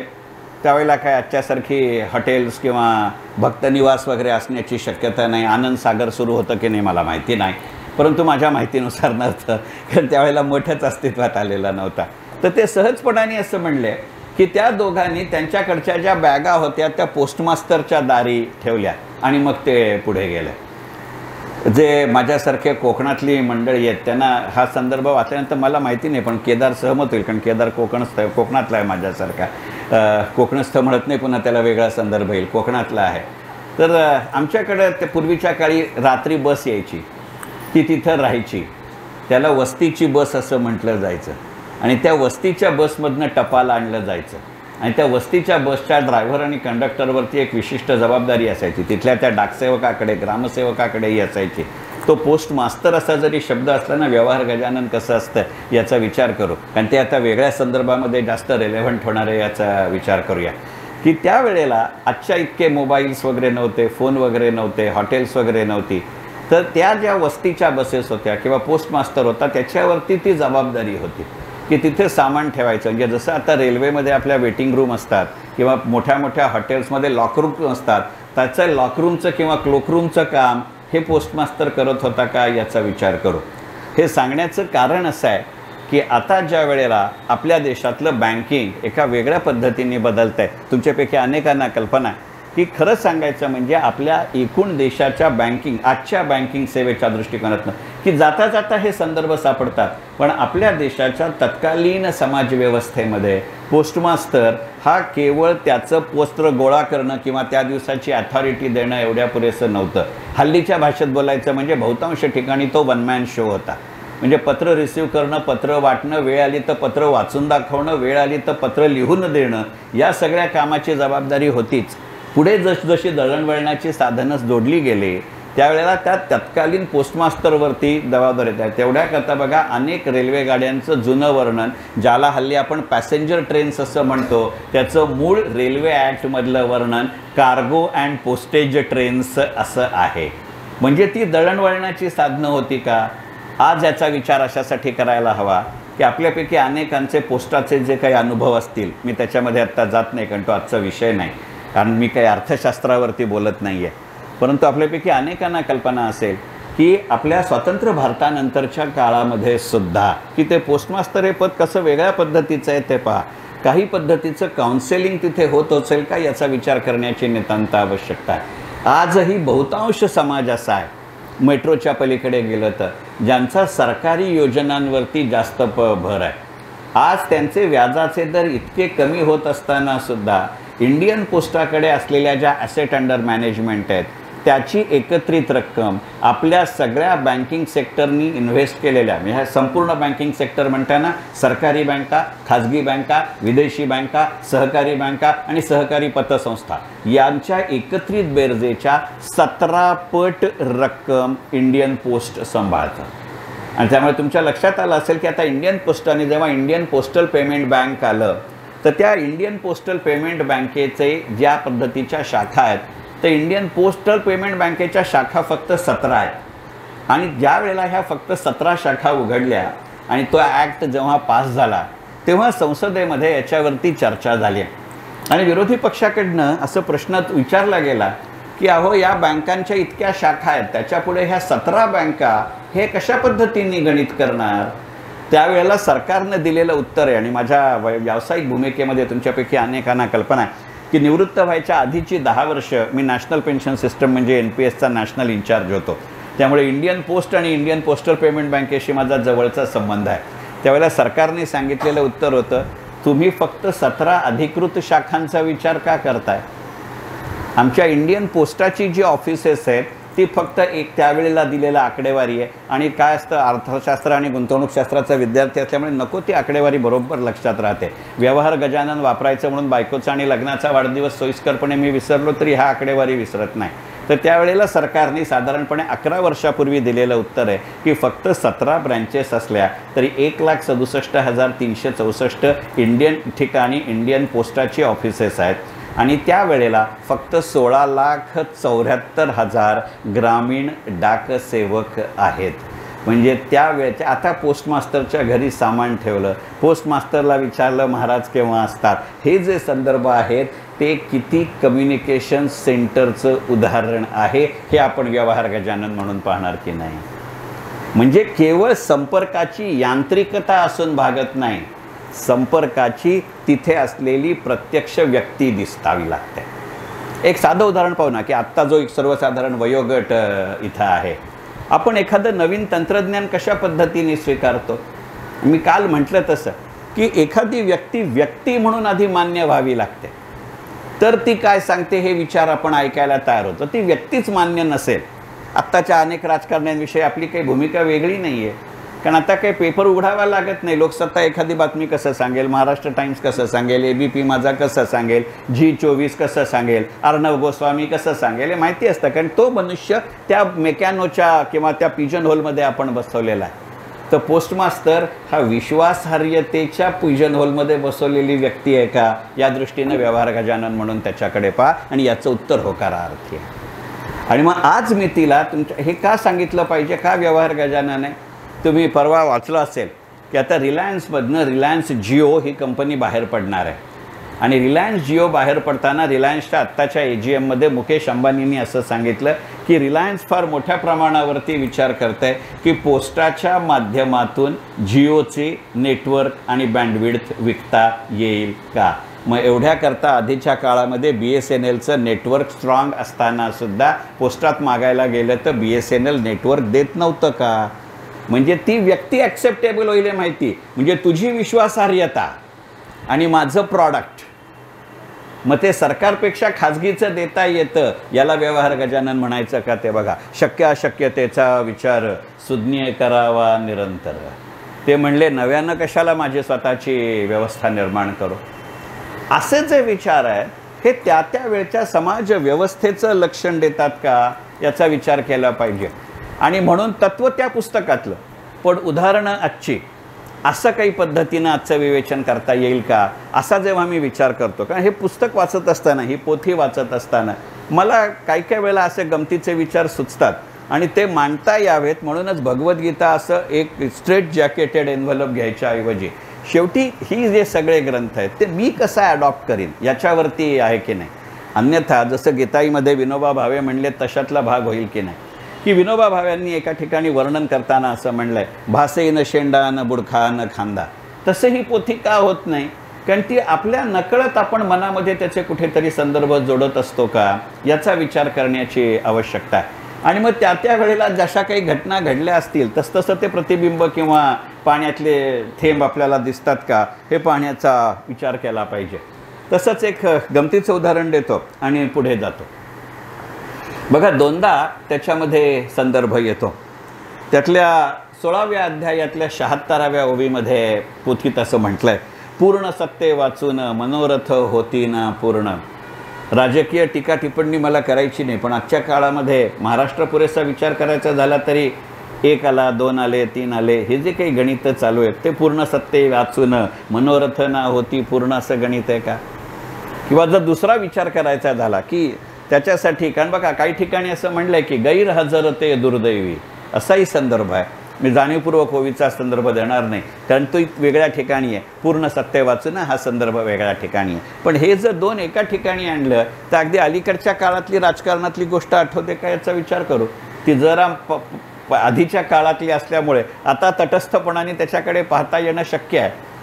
अटलजींचं सरकार जेव्हा एकमतांनी पडलं त्यावेळेला सगळ्या पॉलिटिकल अनालिस्टनी, कुठच्याही राजकीय मतप्रणालीचे आपण असो, मान्य केलेली गोष्ट अशी आहे की अटलजींच्या सरकारचं भवितव्य संसदेच्या सभागृहामध्ये उपस्थित असलेल्या व्यक्तींपेक्षा सुद्धा संसदेच्या सभागृहामध्ये अनुपस्थित असलेल्या व्यक्तींमुळे गेलं आणि असा अधिकृतपणाने अनुपस्थित असणारा एकच खासदार होता आणि बरोबर त्याच मताने अटलजींचं सरकार हरतं. म्हणजे अनुपस्थितीची दुर्दैवी हे अटलजींच्या वाट्याला आलं का अनुपस्थिताच्या वाट्याला आलं? तर झारखंड मुक्ती मोर्चाचा जर विचार केला तर नरसिंहराव त्या खासदारांना सभागृहात उपस्थित ठेवू शकले, अटलजी ठेवू शकले नाहीत. असं असतं का? याचा विचार करू. का ती पूर्ण सत्ता असावी लागते याचं उत्कृष्ट उदाहरण आहे. अटलजी 3दा पंतप्रधान होते. अटलजी एकदा 13 दिवसासाठी, एकदा 13 महिन्यासाठी आणि एकदा 4.5 वर्षासाठी. या प्रत्येक अस्तित्वाच्या काळामध्ये अटलजींना विश्वासदर्शक ठराव मांडावा लागला. पहिला जो 13 दिवसाचं सरकार होता तेव्हा सांगतानाच सांगितलं होतं की आम्ही तुमचा शपथविधी करतो पण एका विशिष्ट कालमर्यादेमध्ये तुम्हाला विश्वासदर्शक ठराव मांडावा लागेल. 13 महिन्याचं जेव्हा सरकार होतं तेव्हा विरोधी पक्षांनी त्यांच्यावरती अविश्वासदर्शक ठराव वाढला आणि तो दुसऱ्या वेळचा जो अविश्वासदर्शक ठराव आला त्याच्यावरती काँग्रेसनं उठवलेले किंवा विरोधी पक्षांनी उठवलेले मुद्दे असे होते की तुमचा जो जाहीरनामा होता त्याच्यामध्ये 2-3 गोष्टींचा उल्लेख आहे पण तुम्ही सत्तेमध्ये येऊन 13 महिने झाले पण तुम्ही काही त्यातलं केलेलं नाही, त्यामुळे तुम्ही तुमच्या जाहीरनाम्यानुसार जात नाही. हे मोठं गमतीचंच गणित होतं. विरोधी पक्षांनी उठवलेले मुद्दे असे होते की कलम 370 रद्द करू असं म्हणलं जातात. त्यावेळेचं सांगतोय मी, आजचं नाही म्हणत आहे. राम मंदिर बांधू असं म्हणलं जातात, काही केलं नाहीत. समान नागरी कायदा आणू म्हणला जातात, काही केलं नाहीत. म्हणजे तुम्ही ते मुद्दे सोडले आहेत. आज तुम्ही ते स्वतःचे मुद्दे सोडले, तुझ्या राष्ट्रहित सोडाल असं विरोधी पक्ष अटलजींच्या सरकारला म्हणलं आणि अटलजी म्हणले अहो हे मुद्दे मी सोडलेले नाहीत पण माझं सरकार आघाडीचं सरकार आहे. आम्ही एका किमान समान कार्यक्रम किस्का म्हणजे कॉमन मिनिमम प्रोग्रॅमवरती जातो आणि त्यामुळे माझ्या सहकार्यानं ते मान्य नसल्यामुळे तात्पुरते बाजूला ठेवले. ज्या दिवशी आमच्या पक्षाचं पूर्ण बहुमताचं सरकार येईल तेव्हा हे आम्ही ही 3 मुद्दे करू. पूर्ण सत्ते वाचून मनोरथेनं होती पूर्ण असं गणित आहे का याचा विचार करू. हे सांगण्याचं कारण सांगतो. असे प्रसंग केवळ राजकारणामध्ये येतात अशातला भाग नाही ना. असे प्रसंग आपल्या वैयक्तिक आयुष्यामध्येही येतात की नाही. मग प्रत्येकाचा राम मंदिर वेगळा असेल आयुष्याचं, प्रत्येकाचा समान नागरी कायदा वेगळा असेल. समान नागरी कायदा हा नाहीतरी तसा वेगळ्या अर्थी म्हटलं तर विश्वासाचा विषय जास्त आहे प्रत्यक्ष कृतीपेक्षा, असा तर माझा ठाम समज आहे. परंतु मी तिकडे जात नाही. परंतु अशातनं जे मिळणारे संकेत आहेत तर त्यातलं तत्व आणि आजचं उदाहरण अशी जर सांगड घालायची झाली तर एका वेगळ्या गोष्टींचा इथे मला विचार करावासा वाटतो की एका वेगळ्या संदर्भामध्ये, कारण त्या त्या काळाची अशी एक भाषा असते आणि त्या त्या काळाची भाषा असते त्यावेळेला आपण वापरत नाही. पण पहा, गजानन महाराजांच्या पोथीमध्ये एक असा संदर्भ आहे की ते दोघं जण महाराजांना भेटायला जातात आणि त्यांनी ठरवलेलं असतं की परदेशात जायचं, ते तंत्रज्ञान शिकायचं, ते आपल्या देशात घेऊन यायचं. आणि महाराज सांगतात कुणी सांगितलं आपल्याच देशात राहा, इथेच तुमचा उदय आहे. मग नंतरच्या काळामध्ये ज्याला ब्रेन ड्रेन म्हणतो त्याचं हे उदाहरण आहे का? ते थांबवायचं हे गणित आहे का? करूया विचार. कारण आज किती वेगळ्या संदर्भामध्ये ती गोष्ट आहे पहा.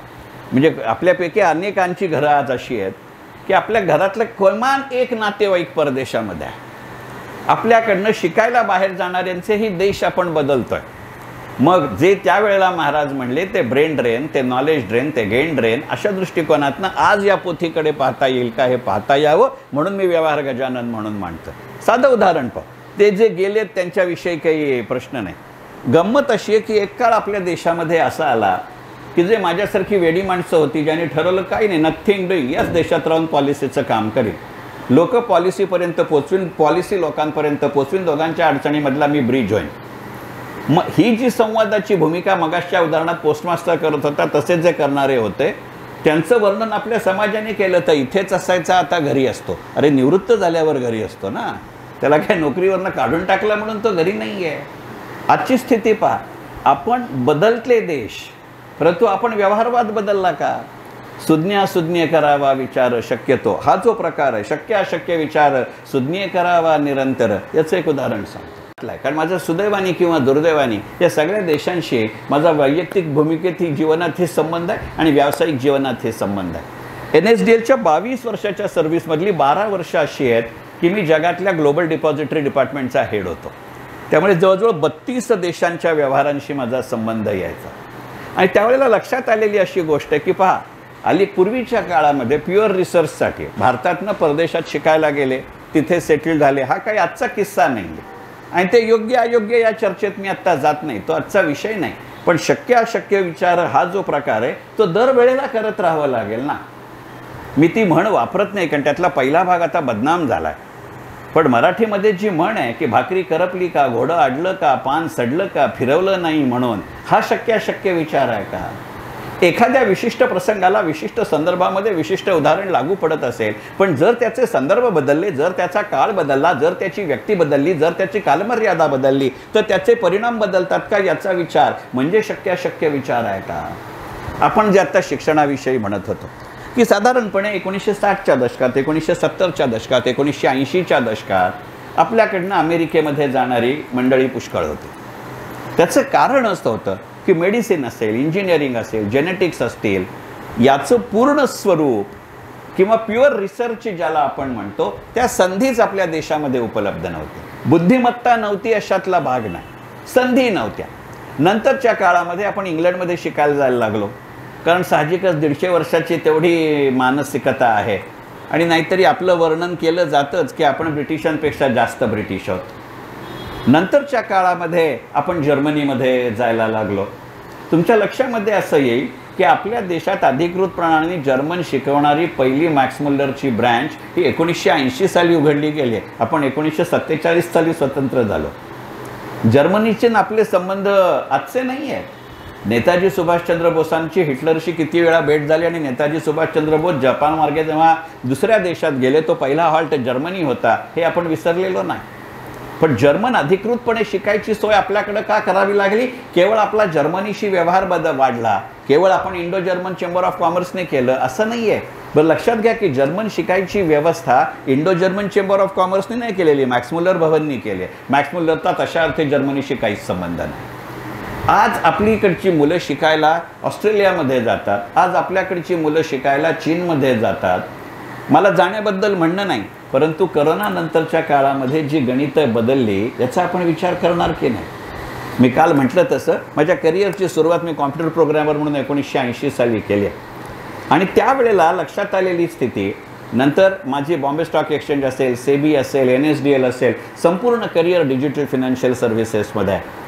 आज जी आपली मुलं ऑस्ट्रेलिया न्यूझीलंडमध्ये शिकायला गेली आहेत, आज जी आपली मुलं तिथे शिकून तिथे नोकरी करतायत, त्यांना परत यायचे मार्ग आपल्या देशात कितपत खंबीर आहेत याचा विचार करण्याची वेळ आहे. याचं कारण असं आहे की आपल्या देशामध्ये जे काम कॉम्प्युटर्सच्या संदर्भामध्ये, प्रोग्रॅमच्या संदर्भामध्ये, हार्डवेअरच्या संदर्भामध्ये, डेटा मायनिंगच्या संदर्भामध्ये 1992 ते 1998 या काळामध्ये मी केलं होतं, ते आज ऑस्ट्रेलियात होतं आहे.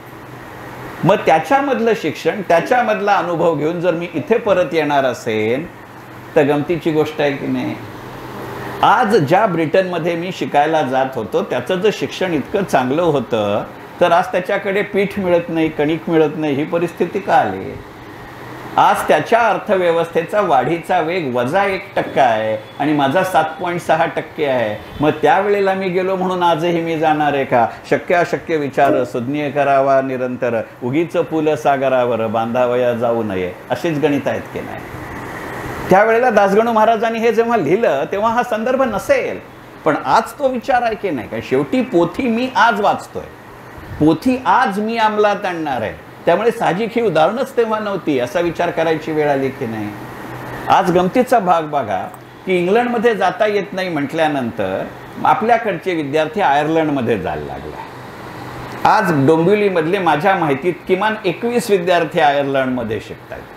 आयर्लंड देशाचा आकार डोंबिवली एवढाही नाही आहे हे आपल्याला माहिती आहे. मग या अर्थव्यवस्थेमध्ये मला पुढची संधी काय मिळणार? आणि मग ज्याची अर्थव्यवस्था 6.6% वाढते तो तुम्हाला संधी देईल का? कुठचा देईल? साधं गणित सांगतो की जगातला पहिला देश आहे आपला भारत हा, की ज्याची अधिकृत चलन व्यवस्था, शेवटी त्या क्षेत्रात करिअर केले त्यामुळे त्यातलीच उदाहरणं पटकन आठवतात, माफ करा, पण त्याच्याशी आपला जवळचा संबंध आहे की आपण क्रिप्टो करन्सीला नकार दिला. जगातला एकमेव देश आहे इतर सगळ्या डिजिटल फिनान्शियल सर्व्हिसेसमधले आजच्या एम्प्लॉयमेंट अपॉर्च्युनिटीज क्रिप्टोकरन्सीमध्ये आहेत. पण आज कायद्याला आंतरराष्ट्रीय पातळीवरती मान्य करावं लागलं की cryptocurrency is not a viable currency. याचं पॉलिसीचं गणित आपण मांडलं. जगातला पहिला देश आहे भारत हा. कोणताही राजकारण नाही, एक राष्ट्रीय अर्थकारण म्हणून पूर्ण बहुमताचं सरकार असतं तेव्हा काय होतं याचं उदाहरण आहे, जर तुमचा विचार असेल तर. जसं महाराजांनी एका ठिकाणी म्हणलं तसं की आजची कृती आणि उद्याचा विचार याच्या बरोबरीने आजचा विचार आणि उद्याची कृती एकत्र आणणं, याला जर अध्यात्म म्हणत असतील तर तुमच्या असं लक्षात येईल की केवळ मी आज क्रिप्टोकरन्सीमध्ये नाही बंदी घातलेली. मी असं म्हटलं की माझं जे अधिकृत चलन आहे रुपया, ते कागदी स्वरूपातही राहील, माझ्यासारखी पिढी आहे ती, आणि त्याच वेळेला मला माझं अधिकृत चलन डिजिटल रुपयामध्ये येईल. देशातला एकमेव देश ज्याचं अधिकृत चलन डिजिटल रुपयामध्ये आहे आणि क्रिप्टोकरन्सीमध्ये आहे. मग मला जर डिजिटल फिनान्शियल सर्व्हिसेसमध्ये सर्व्हिस करायची आहे, कारण आज IT सेक्टरमधला 32% job digital financial services देतात. हेच जर मी मॅनेजमेंट इन्स्टिट्यूटमध्ये बोलत असतो तर म्हटलं असतं 32.68% जॉब देतात, पण इतक्या काटेकोरपणामध्ये मी जात नाही. मग शक्यतेचा विचार करताना मी याचा विचार करणार की नाही. साधं उदाहरण घ्या ना. जे आपले नातेवाईक इंग्लंडमध्ये राहतात, जे आपले नातेवाईक अमेरिकेमध्ये राहतात, जे आपले नातेवाईक ऑस्ट्रेलियामध्ये राहतात, जे आपले नातेवाईक न्यूझीलंडमध्ये राहतात, ते तुमच्याकडे राहायला येऊ देत ह्या 6 महिन्यात किंवा पुढच्या 6 महिन्यात. ते 2-3 दिवस तुमच्या घरी राहिले आणि तुमच्या घरी राहून जर त्यांच्या गावातल्या इतर नातेवाईकांकडे गेले तर ते तुमच्या घरी परत आल्यानंतर पहिलं वाक्य काय म्हणतात पहा. माझा अनुभव आहे, तुमचाही अनुभव तोच असण्याची मला खात्री आहे.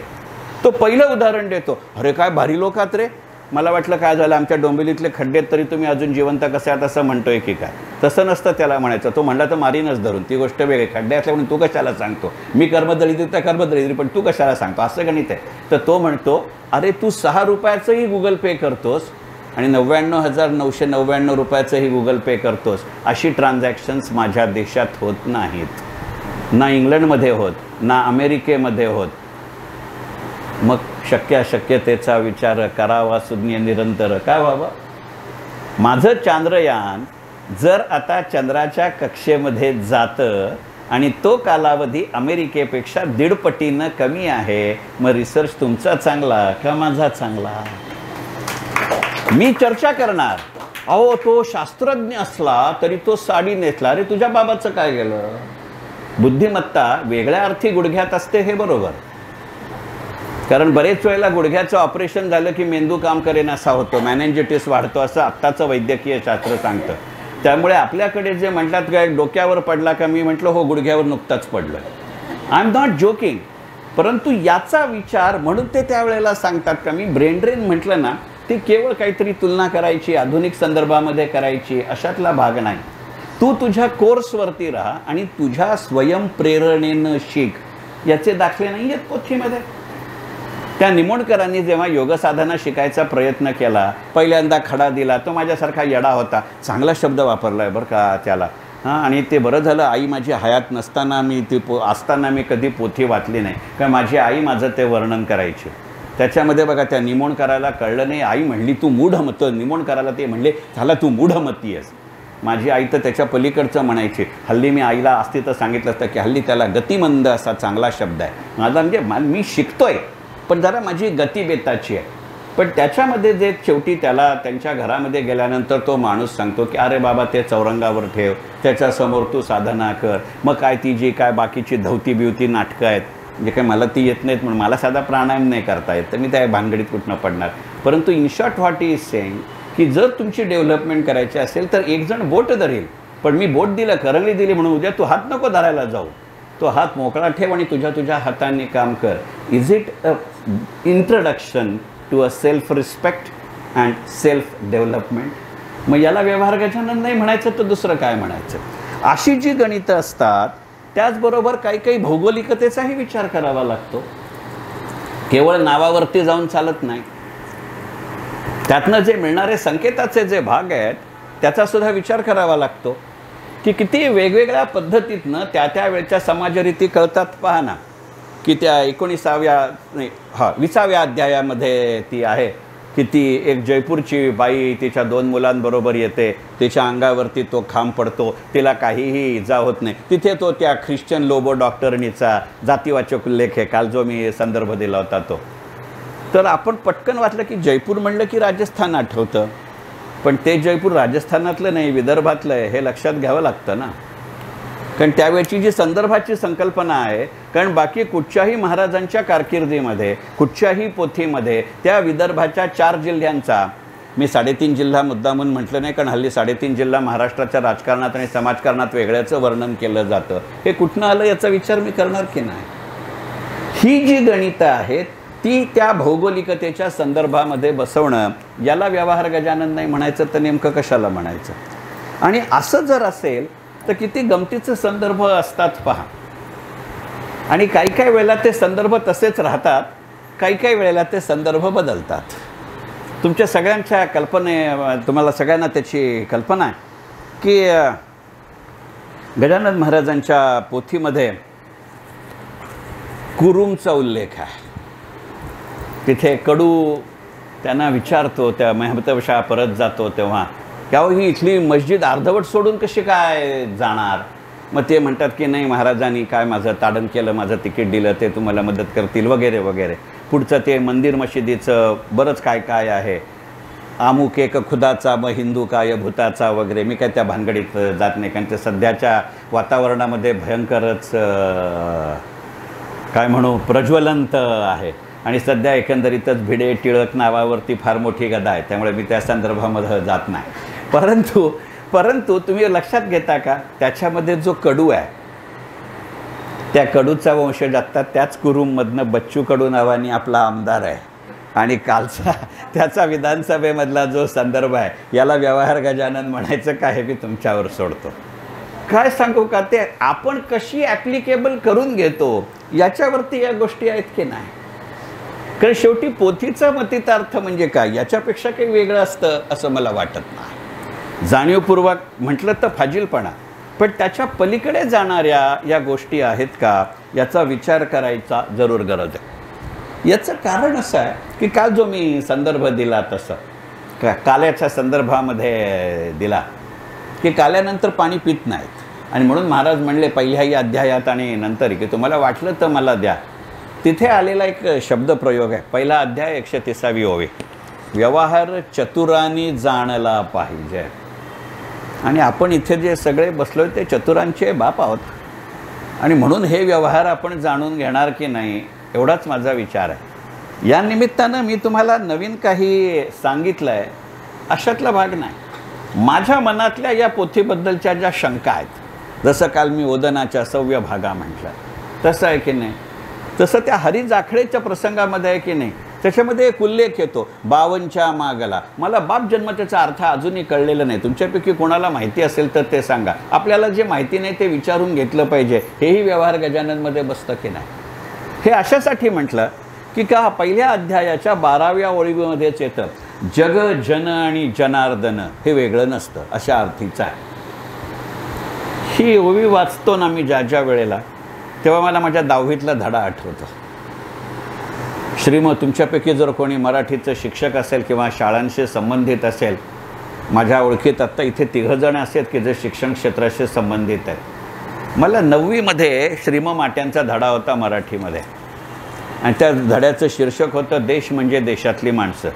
साला त्या सगळे धडे कविता आता जेव्हा काही उपयोग नाही तेव्हा आठवतात. शाळेची परीक्षा देताना बाप जन्मात कधी आठवले नाही, पण आता आठवतात. व्यवहार गजानन मी तेव्हा म्हणतो की पूर्ण सत्य वाचून, तशी गोष्ट सोडा.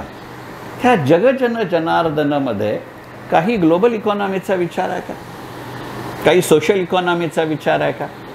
त्या श्रीम माट्याने म्हटलं होतं की हे वेगळं नाही असं का सांगावं लागतं. तर देश म्हणजे देशातली माणसं, मी मातीत गेलेली माणसं नाही म्हणलेलं. आपली माती आपली माणसासारखं देश म्हणजे देशातली माणसं असं आहे. आणि पहा हे ओवी वाचतो ना मी, का कोण जाणे, मला नेहमी ती एक कथा आठवते. ती सारखी आपल्याला सर्क्युलेशनमध्ये आहे. ती हिसाबनीतीतली नाही, ती अलीकडच्या काळामधली आहे. की एका लहान मुलाला त्याच्या आईनं मेकॅनो दिलेले असतात, आणि ती मेकॅनोला सांगते, जवळला सांगते की तो एका बाजूला त्याचा देशाचा नकाशा आहे, तो तू जोडवून दाखव. तो उलट्या बाजूनी जुळवतो. तो म्हणला देशाचा नकाशा जुळवण्यापेक्षा पाठीमागे असलेला माणसाचा नकाशा जुळवणं सोपं आहे. माणसाचा नकाशा जुळवला आणि तो उलटा केला की आपोआप देशाचा नकाशा बनतो. हे जे गणित आहे हे आणि जगजन जनार्दनची गोष्ट एक आहे का याचा विचार असतो का? आणि मगाचपासून सारखं आईचं उदाहरण देतो. याचं कारणच आहे की पहिल्या अध्यायातली 30वी ओवी आहे, जी का खरी माय असते तिचं बोलाया शिकविता. मग अशा दृष्टिकोनातनं जर विचार करायचा झाला तर त्या लेखणीचा जो विचार करतोय, अनेक गोष्टींचा त्याच्यामध्ये उल्लेख आहे की माणसांनी कसं जेवावं, माणसांनी काय खावं, माणसांनी काय खाऊ नये. फार बरं झालं माझ्या लहानपणी ही पोथी मी वाचली नव्हती आणि माझ्या आईनं ती अंमलात आणली नव्हती. कारण मला इतक्या खायच्या खोड्या आहेत की माझी बायको म्हणते मी याला काय चालतं, ही यादी सोपी आहे, ते देतं खाणं हे सोपं आहे कारण ती खूप छोटी आहे. तशा अर्थी नाही आहे. परंतु मला जेव्हा जेव्हा त्याच्यामध्ये येतं की पुष्कळ आग्रह होतो, ते बळी पडतात किंवा ते खाऊ शकतात आणि मग ते उलटी करतात. आणि मग तिथे समर्थ रामदासांचाही तो दाखला होता. आणि मग ते वेळेच्या अभावी खावं. म्हणजे काल जसं मी गमतीने ते उदाहरण दिलं की मी बायकोला म्हटलं की मिठाईच्या दुकानात मी हल्ली जात नाही कारण मला गजानन महाराजांची पोथी आठवते. माझी बायको असं म्हणली की काल एक उदाहरण सांगितलं की बरं आहे तितपंच होतं आहे, उद्या जर असं व्हायला लागलं की पोथी वाचायला बसलास नाही, मिठाईचं दुकान झालं तर मी तुला पोथी वाचू देणार नाही. पण इतकंच नाही आहे, त्याच्या पुढचं वाक्य ती असं म्हणते की तुला महाराजांनी किती वेळेला महाराजांना लोकांनी राघवदास, मोतीचूर वगैरे काय सुरेख प्रकार लाडवांचे दिले. त्यामुळे ह्या मठात येताना सुद्धा ना हल्ली मी जरा तिकडं बघत नाही कारण मला मठाचं दार दिसाच्या ऐवजी बाजूचा आदर्श स्वीट आधी दिसतं. तो गमतीचा भाग सोडूया. परंतु एक गोष्ट आपल्या लक्षात येते का की आपण त्या त्या वेळेला अन्न नियंत्रण केलं आणि बाय लीडर केलं. You should lead from the front म्हणून महाराजांनी ते केलं. तर तुमच्या लक्षात असेल तर लालबहादूर शास्त्री जेव्हा आपल्या देशाचे पंतप्रधान होते आणि 1965चं जेव्हा आपण युद्ध केलं त्यावेळच्या अर्थव्यवस्थेची सुधारणा करण्यासाठी अटलजींनी शास्त्रीजींनी असं सांगितलं होतं की आठवड्यात एक वेळ तरी उपवास करा. आणि अटलजींची शास्त्रीजींची शारीरिक उंची खूप कमी होते, पण शास्त्रीजींची जी वैचारिक आणि वैश्विक उंची होती की ह्या माणसानं स्वतः ते केलं होतं आयुष्यभर आणि याच्यावरती लोकांचा विश्वास होता म्हणून ज्यांनी केलं. मग या दोन गोष्टींचा संदर्भ जोडणं याला व्यवहार गजानन म्हणता येईल का? आधी केलं मग सांगितलं ही जी मराठी म्हण याचं हे व्यवहारी गजानन रूप आहे का? कारण त्या माणसानं संपूर्ण पोथीभर त्याला तुम्ही काय वाटेल ते नैवेद्य दाखवा, एका पेढ्यापेक्षा एकदाच फक्त उल्लेख आहे की त्यांनी 2 पेढे खाल्ले. त्याच्या ओटीवरती जेव्हा त्यांनी पोचीपासनं सगळं केलं आणि ते सगळी वस्त्र त्यांनी काढून टाकली, फेकून दिले असा उल्लेखाचा तरी तो मराठीचा भाग आहे. तो मनुष्याची जी एकंदरीत प्रतिमा आहे त्याच्यामध्ये तो वस्त्र दागिने फेकेल अशी शक्यता नाही. त्यानं काढून टाकले हा त्याचा संदर्भ आहे. त्या मीटरमध्ये बसवायचं म्हणून ते बसवलं, ही गोष्ट खरी. तिथे फक्त एकमेव प्रसंग आहे की जिथे त्यांनी 2 पेढे खाल्ले असा प्रसंग आहे. बाकी सगळीकडे 1 पेढा खाल्ला. म्हणजे काय काय एकदा प्रोग्रामर झालं ना की डेटा सेटचे नको तेवढे पॅटर्न शोधत बसावं लागतं. असं गणित आहे का याचा विचार करावा लागतो. आणि मग त्याच पार्श्वभूमीवरती जेव्हा अन्न हेच ब्रह्म निगुती अन्नम ब्रह्मेती ऐसी उक्ती अशासारखी गोष्ट येतात का हा विचार करू. व्यवहार गजाननच्या आता एका विशिष्ट टप्प्यावरती मी आलो आहे का आता शेवटची 15 ते 20 मिनटं माझ्याकडे आहेत. त्यामुळे एक जी मोठी चर्चा आहे ती करावी, कारण काल बोलण्याच्या ओघामध्ये काही महत्त्वाचे मुद्दे राहिले. त्यानंतर एक वेगळं पुस्तक लिहावं की असा गमतीने मी म्हणतोय, तो चर्चेचा भाग सोडो. परंतु या पोथीमध्ये जे सांगितलेलं गणित आहे ना, गुंतवणूक गजानन लिहिताना मला त्या ओवीचा सारखा संदर्भ सापडत होता. आणि काल जसं मी म्हटलं की भागवताच्या काल्यामध्ये असेल किंवा गजानन महाराजांनी पहिल्या अध्यायाच्या ओवीमध्ये खाल्लेल्या काल्यासारखा असेल, त्याच्यामध्ये केवळ विविध प्रकार एकत्र केले असं नाही. आपलं आयुष्य हे जर सुखदुःखाचा काला असेल तर त्याची चव रेंगाळावी म्हणून आपण पाणी देत नाही का, ह्याचा अर्थ आहे पानामध्येही अनेक गोष्टी एका ठिकाणी असतात.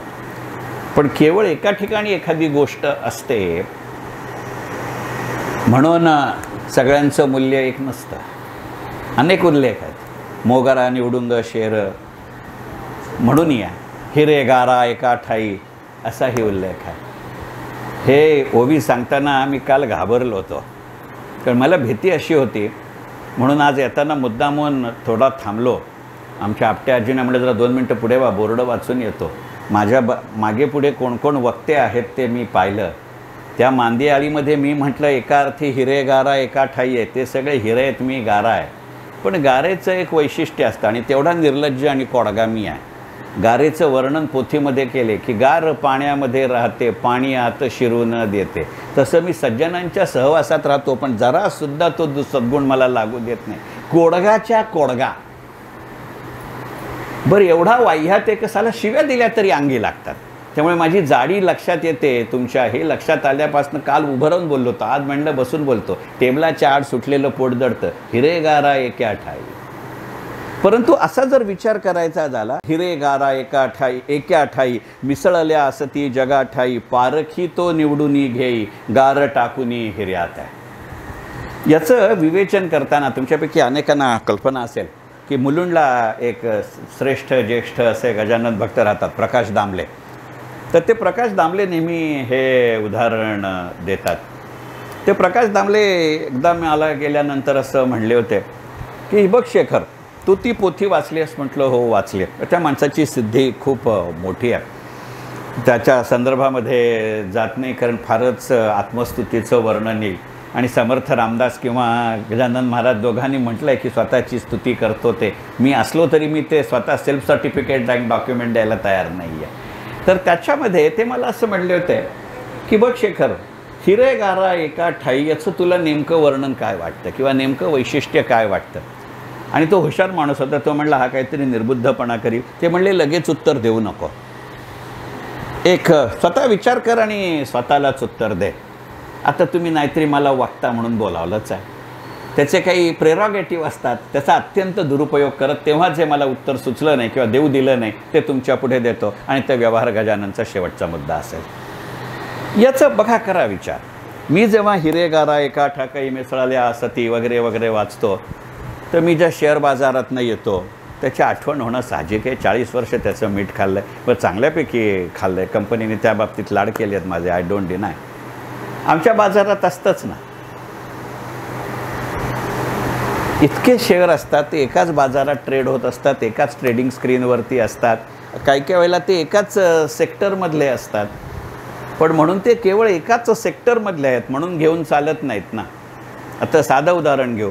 आपण हल्ली अनेक वेळेला विमानाने प्रवास करतो, कारण ते आपल्या आवाक्यात आलेली गोष्ट आहे. परंतु त्या सगळ्या कंपन्या एकसारख्या नसतात ना. आपण पटकन पेपरमध्ये असं वाचतो की बाबा भारतामध्ये पर्यटनाचं प्रमाण प्रचंड वाढलं आहे.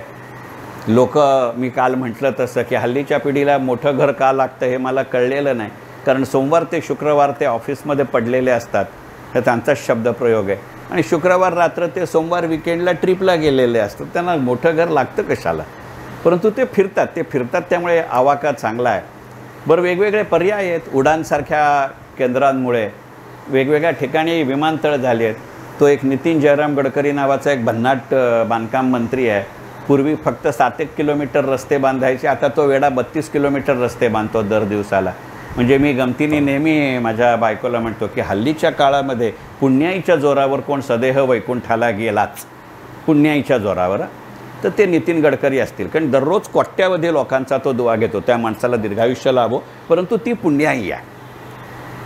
कारण साधं उदाहरण सांगतो ना की मी जेव्हा सगळ्यात पहिल्यांदा नॅशनल पेन्शन सिस्टमचा ऑल इंडिया इन्चार्ज म्हणून चार्ज घेतला, तेव्हा मी क्लिअर होतो की पूर्वांचलमधली 7 राज्य आणि जम्मू काश्मीरपासून सुरुवात करेन. इथे NPS झालं की मोठ्या राज्यांकडे येईल. तर मला अरुणाचलची राजधानी इटानगर इथं जायचं होतं. हिरे गारा एका ठाई. एकीकडे आम्ही स्पीडवेज बांधतोय की इथनं पुण्याला जायला 6 तास लागतात. जयंतराव टिळक अडकले, आम्ही मुंबई पुणे एक्सप्रेसवे केला, आता आम्ही 4 तासात पोचतो. म्हणजे स्पीडच्या दृष्टीने. एकदा कळंबोलीला उतरल्यानंतर जो काही ट्रॅफिक जॅम लागेल ती गोष्ट वेगळी. त्यामुळे बहुतांश वेळेला चांदणी चौक ते कळंबोलीपेक्षा सुद्धा पुणा ते चांदणी चौक आणि कळंबोली ते डोंबिवली जास्त वेळ लागतो. त्यात जर तुमच्या दुर्दैवानं एखादा टँकर पेटलेला असेल तर मग तुम्ही दुपारी 3 वाजता निघता. विचारा सीमाला, दुपारी 3 वाजता पुण्याहून निघता, रात्री 3 वाजले तरी घरी पोचत नाही. त्यामुळे आता रात्रीचं घरी जेव म्हणायच्या ऐवजी आता काय असेल डब्यात उरलेलं ते खाऊ असं म्हणायची वेळ येते. But I was not on that.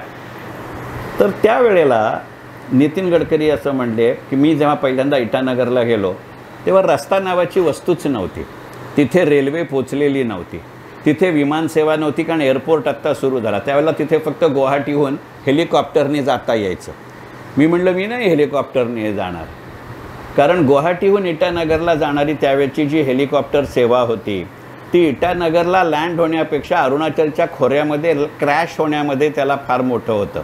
मी म्हटलं मी डेसिग्नेशननी चीफ मिनिस्टर नाही आहे, मस्करी करू नका. अरुणाचलचे 3 मुख्यमंत्री हेलिकॉप्टर क्रॅशमध्ये गेले आहेत. गेल्या कित्येक वर्षात त्यांच्या बॉडीचं काय झालं हे अजून शष्पसुद्धा कळलेलं नाही. त्यामुळे मी म्हटलं माझं नाव जरी CM असलं चंद्रशेखर मोरेश्वर तरी मी नाही जाणार, त्याने असलाच CM आहे. आणि मी गमतीने माझ्या ऑफिसला म्हणायचो की इन्शुरन्स पॉलिसी मी माझ्याच आयुष्यात त्याचे पैसे मिळवण्याकरता केली आहे, माझ्या वारसदारांना लक्षाधीश करण्यासाठी केलेले नाही. गमतीचा मुद्दा सोडा. आज त्याच इटानगरमध्ये मला त्या दिवशी जेव्हा बाय रोड्स पहिल्यांदा गेलो 2010 साली, ते गुवाहाटी ते इटानगर 11 तास लागले होते. आणि 2020ला रिटायर व्हायच्या आधी जेव्हा शेवटचा इटानगरला गेलो, मी गुवाहाटी ते इटानगर फक्त 4.25 तासात गेलो, मीटिंग पूर्ण केली, 4.25 तास प्रवास करून परत आलो.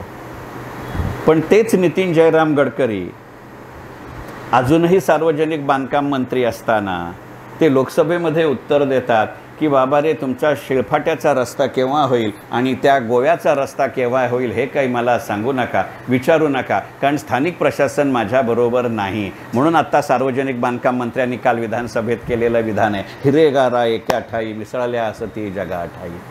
हे गणित आहे की नाही? करा विचार. मग अशा ज्या वेगवेगळ्या संकल्पना आहेत, मग अशी मी विचार केला की शिक्षण तेच आहे, परंतु परिस्थिती बदलली की नाही?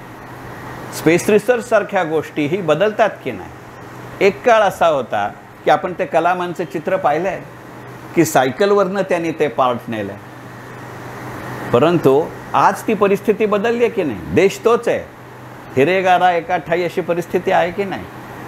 1 जून 2014ला श्रीहरिकोटामध्ये जेव्हा नरेंद्र मोदी पंतप्रधान म्हणून पहिल्यांदा गेले, ते जाण्याचं ऑकेजन असं होतं की त्यावेळेला आम्ही काही अवकाशामध्ये आमचे उपग्रह सोडले. त्या 1 जून 2014मध्ये एका दिवशी एका वेळेला आम्ही 19 उपग्रह सोडले होते 2014. आणि 3 जून 2019ला जेव्हा पुन्हा दुसऱ्यांदा पंतप्रधान झाले आणि ते इस्रोला श्रीहरिकोटाला गेले, त्या दिवशी आम्ही फक्त 117 उपग्रह एका दिवशी सोडले आणि तो विश्वविक्रम होता. मी पक्षप्रवक्ता म्हणून नाही बोलत आहे, परंतु श्रीहरिकोटा तेच आहे, परंतु त्याच वेळेला त्याच क्षेत्रामध्ये किती यानं कोसळली याचाही विचार करू. अणुस्फोटाची ही उदाहरणं तशीच आहेत की नाही? शिक्षणाची ही तशीच आहेत की नाही? आता मगाशी शिक्षण क्षेत्राचा उल्लेख केला त्या म्हणून हे उदाहरण देतो. आता आपण कॉलेजमध्ये आपण पाहतो की 10वी नंतर 12वी नंतर आपल्याकडे सेंट्रलाइज्ड ॲडमिशन सिस्टम असते. तिथे तुमच्या पहिल्या प्रायोरिटीचं कॉलेज कुठचं, दुसऱ्या प्रायोरिटीचं कॉलेज कुठचं, तिसऱ्या प्रायोरिटीचं कॉलेज कुठचं हे का निवडावं लागतं? आणि मग एका विशिष्ट कॉलेज करताच का डिमांड असते? सिलेबस ठरवलेलं आहे. आत्ताचा ॲटोनॉमस युनिव्हर्सिटीचा काळ सोडूया आपण. अदरवाईज युनिव्हर्सिटी शिकवणार ती सिलेबसेस काय चीज असते याची मला पूर्ण कल्पना आहे, कारण माझ्या दुर्दैवानं आजही काही सिलेबस कमिटीचा मी सभासद आहे आणि पूर्वीही होतो. आणि मग त्यावेळेला आता जर ॲटोनॉमस युनिव्हर्सिटीच्या आधीचा काळ होता तेव्हा ही प्रायोरिटी मला का निवडावी लागली? कारण काही कॉलेजेस फक्त पेपरवरतीच होती आणि काही कॉलेजेस खरोखर शिकवत होती. हिरेगारा एका ठाई मिसळल्या असती जगा ठाई अशी गणितं आहेत का? मग हे जर शिक्षणाकरता असेल, हे जर वाहतुकीकरता असेल, हे जर पर्यटनाकरता असेल, हे जर शेअर बाजाराकरता असेल, हे जर गुंतवणूक शास्त्राकरता असेल, तर हेही माझ्या व्यवहारशास्त्राकरता आहे का? मग ज्या वेळेला तत्त्वज्ञान असं म्हणतं की पिंडे पिंडे मतिर्भिन्ना, याचा अर्थ हिरेगारा एका ठाई असतं असं आहे का? ज्या वेळेला आपण एक उदाहरण म्हणून सांगतो की अरे सामाजिक जीवनामध्ये असं होणार, प्रत्येक ठिकाणी 100% सहमती नसते, आणि मग त्यावेळेला आपण उदाहरण देताना म्हणतो आपल्या स्वतःच्या घरात तरी प्रत्येक वेळेला मतैक्य होतं का? म्हणजे हिरेगारा एका ठाईच असतं की नाही? प्रत्येकाचं हिरेगारा एका ठाई असण्यात तो कधी हिरा असेल कधी गारा असेल ही वेगळी गणितं असतात का? मग हे एकापेक्षा जास्त उदाहरणं देऊन एकापेक्षा जास्त प्रसंगामध्ये एकापेक्षा जास्त अध्यायामध्ये गजानन विजयमध्ये का सांगितलं जातं? मोगरा निवडुंगा आणि शेर हे त्याचंच उदाहरण आहे की नाही? पण ते उदाहरण देताना ते वेगळ्या पद्धतीने देतात. म्हणजे जसं एकच गोष्ट आपल्याला समजण्याकरता शाळेमध्ये शिक्षक, घरात आपले सिनियर आणि नंतरच्या जीवनामध्ये आपलं सामाजिक जीवन, आपल्याला परिस्थिती तीच राहते, फक्त वेगवेगळा धडा देत जातं. तसं आहे का? मग हिरेगारा म्हणताना ते म्हणतात की ते दोन्ही एकाच ठिकाणी दिसतात, पण त्याचा प्रसंग वेगळा आहे, त्याचा अर्थ वेगळा आहे. हे जेव्हा मी वाचतो ना, त्यावेळेला तुमच्यापैकी अनेकांनी तो सिनेमा पाहिला असेल. मॅग्नस गोल्ड नावाचा इंग्लिश सिनेमा आहे जुना. ग्रेगरी पेक आणि उमर शेख त्याच्यामध्ये आहे. आणि तो असं दाखवलं आहे त्याच्यामध्ये की ग्रेगरी पेक आहे तोही दरोडेखोर आहे, उमर शेख आहे तोही दरोडेखोर आहे. पण ग्रेगरी पेक आहे ना, तो जसा कोवळा दिसतो, गोरा गोमटा दिसतो, आपल्या देवानंद ग्रेगरी पेकसारखा दिसायचा असं म्हटलं जातं. म्हणजे देवानंदचं टोपण नाव भारतीय ग्रेगरी पेक असं आहे. आणि तसंच त्याची जरा सत्सद विवेक बुद्धी नावाचं जे काहीतरी विचित्र गणित असतं की जी नको तेव्हा जागृत होते, त्याच्यामध्ये असा तो असतो. आणि ते एक दृश्य फार चांगलं आहे. म्हणजे मला जेव्हा हे हिरेगारा एका ठाई म्हणतो किंवा ते मोगरा निवडुंग शेर म्हणतो ना, तेव्हा मला हा प्रसंग नेहमी आठवतो. तुम्हाला जर कोणाला पाहायचा असेल तर तो यूट्यूबवरती आणि नेटफ्लिक्सवरती आहे. अगदी मोकळ्यापणाने सांगतो की सिनेमा सुरू केल्यापासून जो पूर्ण सिनेमा पाहायचा नसेल आणि शेखर म्हणला हे खरं आहे की नाही हे पाहायचं असेल, तपासून पाहायला माझी काहीच हरकत नाही, तर त्या सिनेमाच्या 77व्या मिनिटाला हा शॉट येतो. म्हणजे मी किती वेळा बघितला आहे ते बघा. तो ग्रेगरी पेक आणि तो उमर शेख दोघे एका नदीच्या काठावरती बसले आहेत. नदी म्हणण्यापेक्षा सुद्धा एका ओढाच्या काठावरती बसले आहेत. थोड्या आकाराचं पाणी त्याच्यामध्ये वाहत आहे. ते पाणी इतकं कमी आहे ओढाला की त्यांनी अशी सायकल टाकून दिली आणि ते पाय बुडवून बसले आहेत, असा तो प्रसंग आहे. म्हणजे त्या औदुंबर कवितेच्या शेवटची ओळ आहे ना, जळात टाकून बसला असला औदुंबर, अशा पद्धतीचं आहे. पाण्याची पातळी तेवढीच आहे. आणि ते चाक फिरतं त्या वाहत्या पाण्याबरोबर. ते एकच चाक बुडलं आहे, एक चाक त्या कोरड्या खोऱ्यावरती आहे. मानसिक स्थिती हिरेगारा एका ठाई. काही भिजलेलं असतं, काही भिजलेलं नसतं. काही वेळेला भिजलेलं चालतं, काही वेळेला भिजलेलं चालत नाही. समिधा पाण्यामध्ये भिजलेली चालत नाही, तेलामध्ये भिजलेली चालते. मोगरा निवडुंग आणि शेर असं गणित एका विचारात घ्या, पण तो विषय नाही आहे. आणि तो त्या जसं ते चाक फिरतं तसं सूर्यास्ताचा सूर्यकिरण त्या चाकावर फिरत आहेत आणि ती रिफ्लेक्शन आलटून पालटून ग्रेगरी पेक आणि उमर शेखच्या चेहऱ्यावरती येत आहेत. अशा पद्धतीचा तो उल्लेख आहे. आणि त्यावेळेला ग्रेगरी पेक उमर शेखला विचारतो की आपण हे जे सगळी दरोडेखोरी करतोय ती योग्य आहे का? ते सोन्याची दरोडेखोरी करत असतात. आणि ग्रेगरी पेक त्याला म्हणतो की हा विचार तू करू नकोस आता. तो कोंढाण्यावरती जसं सूर्याजी मावळ्यांना म्हणला होता की अरे आता कसल्या सत्सद विवेकबुद्धीचा विचार करताय, परतीचे दोर कापले आहेत. त्या फ्रेडरिक फोर्सिसची जशी नो कमबॅक म्हणून लघुकथा आहे तशासारखं आहे. तो म्हणला असं नाही, एकदा याच्यात आलं की आलं. आणि एक गोष्ट लक्षात ठेव, तू दरोडेखोरी थांबवून मागे परत गेलास म्हणून समाज तुला पुन्हा काही सन्मानाने वागवेल अशातला भाग नाही. एखादीच फुलंदेवी असते की लोकशाहीमध्ये ती दरोडेखोरीमध्ये आत्मसमर्पण करते, पण ती राज्यसभेची आणि लोकसभेची खासदार होते.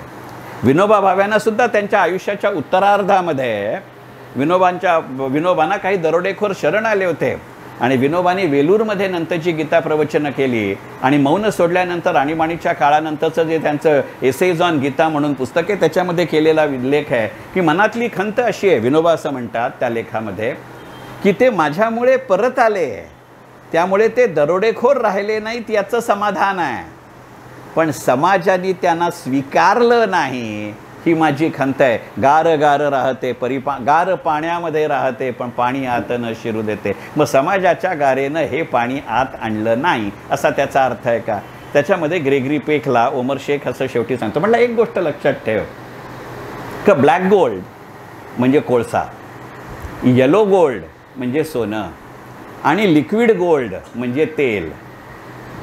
कोळसा, सोनं आणि तेल हे केवळ भौगोलिक शेजारी नसतात, ते व्यावसायिक शेजारीही असतात. पण ते केव्हा काढले जातात, किती प्रमाणात काढले जातात आणि कोणाला दिले जातात यावर त्याचं मूल्य ठरतं. मोगरा निवडुंग आणि शेर हे गणित तसं आहे का? कारण मोगरा कशाला म्हणायचं, निवडुंग कशाला म्हणायचं, शेर कशाला म्हणायचं हेही शेवटी सापेक्ष आहे ना. त्या पोथीमध्ये एक पूर्णपणाने फुल म्हणून सांगितलं, एक पूर्णपणाने रानटी झाड म्हणून सांगितलं. कारण निवडुंगाला कॅक्टस म्हणून स्वयंपाकघरातनं रानातनं हॉलमध्ये आणण्याचा जमाना नंतरचा आहे, तो दासगणू महाराजांच्या काळातला नाही आहे. फुलं मिळेनाशी झाली की काटे फार लागतात अशाही अर्थी हिरेगारा एका ठाई असतं का मला माहिती नाही. आणि त्याच्यामधला जो दुसरा शेर हा प्रकार आहे, मला वाटतं आत्ताच्या पिढीला ते शेर कसं दिसतं हे दाखवायला सुद्धा शेर मिळेल अशातला भाग नाही. मी जेव्हा गमतीने म्हटलं हा शेर म्हणजे काय असेल, तर मला एकानं असं सांगितलं, अरे वाघ तुला माहिती नाही काय म्हणला. म्हटलं काय रे. अरे म्हणला वाघाला शेर म्हणतात. म्हटलं बरं झालं सांगितलं असते. आणि म्हणला तूच म्हणतोस भाषणामध्ये, कारण ते अर्ध हिंदीत लिहिलं आहे, ते लिहिलं नाही का, साथे भोजन हुआ बिडा तुम्हारा याही रहा. ते म्हणलं ते दासगणू महाराज विदर्भातले होते ना, त्यामुळे ते शेर म्हणले. तुम्ही त्यांना वाघ म्हणायचं. म्हटलं अरे खळ्यात असं नाही आहे. शेर ही एक वनस्पती आहे, ते काटेरी फळ असतं, ते अत्यंत कडू लागतं, दिसायला खूप गोड असतं, पण ते नसतं आणि ते जाळावं लागतं. म्हणजे मग निवडुंगाला शेर म्हणायचं का शेराला निवडुंगा म्हणायचं. म्हणजे भिडे सरांना माहिती आहे, माझ्या गुंतवणुकीच्या संधी बघताना, नाहीतर हिरेगारामध्ये मी शेअर बाजाराची उपमा दिली होती. ते शेवटी तुम्ही कसं समजता आणि कसं मांडता याच्यावरती अवलंबून आहे. म्हणजे मी आमच्या गुंतवणूक क्षेत्रातले हिरेगारा सांगताना किंवा मोगरा निवडुंग शेअर सांगताना नेहमी उदाहरण देतो आहे की म्हटलं माधुरी दीक्षितला आपली बायको समजण्यामध्ये काय हरकत नसते. हरकत काय असायची, मानसिक आहे, पण त्याच्यावरती विश्वास ठेवण्यात काही अर्थ नसतो. त्यामुळे माधुरी दीक्षितला आपली बायको समजण्यापेक्षा सुद्धा आपल्या बायकोला माधुरी दीक्षित समजणं हे जास्त समंजसपणाचं असतं. इज इट अ हिरेगारा एका ठाई, करा विचार. उदाहरण आजचं असेल, पण तेच तुम्हाला वेगळ्या पद्धतीने सांगतात का. आणि मग असा विचार करताना तुम्ही तुमची बुद्धी गहाण ठेवू नका असं सांगतायत का. ते उपासना करू नका नाही म्हणत आहे. त्याने म्हणलं आहे, काल मी म्हटलं तसं, उपास्यपदी उपासके ठेवा भाव, भावे भेटतो उमापती. हा उल्लेख केवळ गजानन महाराजांच्या पोथीत आहे अशातला भाग नाही. शिवलीलामृताचा कोणताही अध्याय काढून बघा, तिथे आहे. आणि हे करत राहावं म्हणून कळले पाहिजे निर्धारे असा पोथीमध्ये एकापेक्षा जास्त वेळा उल्लेख येतो का. घेतले पाहिजे मन असा म्हणून उल्लेख येतो का. व्यवहारी गोविले मन म्हणून असा उल्लेख येतो का. अवधान द्यावे लवलाही म्हणून असा उल्लेख येतो का. हे सगळे वेगवेगळ्या अध्यायात आलेले उल्लेख आहेत. मग अशा अर्थाने तो, आणि हे होत नाही म्हणून मग ते व्यवहाराचा विसर पडला असं पहिल्या अध्यायाच्या शेवटच्या ओवीत म्हणजे 120व्या ओवीत म्हणतात का, याचा विचार करण्याची नितांत आवश्यकता आहे. जर तुमची हरकत नसेल तर अजून एक मुद्दा घेतो आणि थांबतो. हे विचारण्याचं कारण असं की एक वेगळा मुद्दा आपल्यापुढे मांडण्याचा आवश्यकता आहे. ह्या पोथीमध्ये नुकतेच आपण सगळे करोनाच्या काळातनं बाहेर येतो आहे आणि करोनाच्या काळामध्ये मी काल म्हटलं तसं या पोथीचं जास्त पारायण झाल्यामुळे असेल, घरामध्ये अक्षरशः आम्ही जेवढी माणसं होते त्या प्रत्येकाला करोना झाला. आणि त्यातला एक माझा धाकटा मुलगा आहे, त्याला करोना झालेला नसताना करोना झाला असं सांगितलं गेलं. त्याचं ट्रीटमेंट केली आणि त्यातनं खूप मोठी कॉम्प्लिकेशन झाले. त्यामुळे करोना हा मेडिकल आजार किती आणि पॉलिटिकल आजार किती याविषयी माझ्या मनामध्ये शंका आहे. त्यामुळे कदाचित ती ओवी मला जास्त पटली असेल. मी म्हटलं तसं की आजच्या संदर्भामध्ये त्या पोथीची मांडणी होते, हा माझा दोष मी मान्य करतो. पहा, 3ऱ्या अध्यायामध्ये 88वी ओवी आहे. मात्र औषधी देणारा शास्त्रज्ञ असला पाहिजे पुरा, औषधीचा पसारा आहे अवगत जयासी. आणि मग त्याच्याच पुढची की 95वी ओवी आहे. श्रद्धा पूर्ण असल्यावरी तीच मृत्यू टाळी खरी, श्रद्धाचा अवघ्या माजारी सर्व बाजूनी श्रेष्ठ असे. ही श्रद्धा काही फक्त धर्मावरती असते, ती श्रद्धा फक्त अध्यात्मामध्ये असते, ती श्रद्धा फक्त गुरुवर असते असं कोणाच्या बापांनी सांगितलं. सॉरी, कोणी सांगितलं म्हणतो, आय एम एक्स्ट्रीमली सॉरी. बोली भाषा इथे आली त्याबद्दल क्षमा मागतो. मी जेव्हा एखादी गोष्ट करतो, कारण आज एका वेगळ्या ट्रान्सफॉर्मेशनवरती मी आहे की नाही, एक समाज म्हणून, एक अर्थव्यवस्था म्हणून, एक राजकीय तंत्रज्ञान म्हणून. मला कोणतंही राजकीय पक्षनिहाय चर्चा नाही करायची, पण मी समाज म्हणून जर बदलत असेल, मी राष्ट्र म्हणून जर बदलत असेल, आर्थिकदृष्ट्या स्तर म्हणून असेल, वैचारिकदृष्ट्या स्तर म्हणून असेल, बौद्धिकदृष्ट्या स्तर म्हणून असेल, तर सुरुवातीला तो बदल स्वीकारण्यावरती श्रद्धा ठेवावी लागते. आणि मग श्रद्धेने त्या बदलाचे कंगोरे समजून घ्यावे लागतात असं गणित असतं का. एक साधं उदाहरण देतो आणि मग ते वाढवत नेतो. अगदी अलीकडचं उदाहरण आहे. मला 7-8 वर्षाचा नातू आहे. काळाला धरून तो इंग्लिश मीडियमच्या शाळेत शिकतो. त्याच्या शाळेने आता फिनलंडच्या एका विद्यापीठाशी टायअप केला, त्यामुळे आता फिनलंडच्या पद्धतीची संस्कृती इथे शिकवायला ते जात आहे. आणि त्या फिनलंडमध्ये टेक्स्टबुक्स असतात, परंतु भाषा ज्या असतात ना त्या तुमच्या स्थानिक संस्कृतीच्या माध्यमातून शिकवल्या जातात. आणि साधारणपणे आपल्याला 5वी 6वीपर्यंत 3 भाषा असतात, त्यांच्याकडे 4 असतात. तर त्याच्यामध्ये तुम्हाला रँक द्यावं लागतं. टॉपिक आपलं प्रायोरिटी 1, प्रायोरिटी 2, प्रायोरिटी 3, प्रायोरिटी 4. हा जेव्हा फॉर्म भरून द्यायचा होता तेव्हा माझा मोठा मुलगा, ज्याचा तो मुलगा आहे माझा नातू, तो त्याचे वडील म्हणजे माझ्या नातवाचे वडील, माझा मोठा मुलगा सोडून आम्ही सगळे बाहेर गावी गेलो होतो. आणि इथे आमच्या चिरंजीव जे मराठी माध्यमात राणा प्रताप भवनमध्ये शिकले आहेत, ते आठवलं असावं किंवा आडनाव आठवलं असावं, व्हॉट एव्हर इट इज, त्यांनी मुलाचा फॉर्म भरला आणि तिथे सेकंड प्रायोरिटी लँग्वेज म्हणून मराठी लिहिलं. आम्ही गावाहून परत आलो, मी होतो, मिसेस होती, त्याचे सासू सासरे होते माझ्या मुलाचे, म्हणजे दोन्ही आजोबा आजी आजोबा नातवाचे आणि माझी सूनबाई, असे आम्ही गावाला गेलो होतो. आम्ही परत आलो आणि मग माझ्या नातवाने फोन केला होता मला. अरे तो म्हणला गम एक, आणि मग श्रद्धेने त्या बदलाचे कगोरे समजून घ्यावे लागतात असं गाणी नसलं का. एक साधं उदाहरण देतो आणि मग ते वाढवत नाही. अगदी अलीकडचं उदाहरण आहे. मला 7-8 वर्षाचा नातू, काळाला धरून तो इंग्लिश मिडियमच्या शाळेत, त्याच्या शाळेने आता फिनलंडच्या एका विद्यापीठाशी कायम केला. त्यामुळे आता फिनलंडच्या पद्धतीची संस्कृती इथे शिकवायला जाते. आणि त्या फिनलंडमध्ये टेक्स्टबुक्स असतात, परंतु भाषा ज्या असतात ना त्या तुमच्या स्थानिक संस्कृतीच्या माध्यमातून शिकवल्या जातात. आणि साधारणपणे आपल्याला 5वी 6वीपर्यंत 3 भाषा असतात, त्यांच्याकडे 4 असतात. तर त्याच्यामध्ये तुम्हाला रँक द्यावं लागतं. Topic priority 1, priority 2, priority 3, priority 4.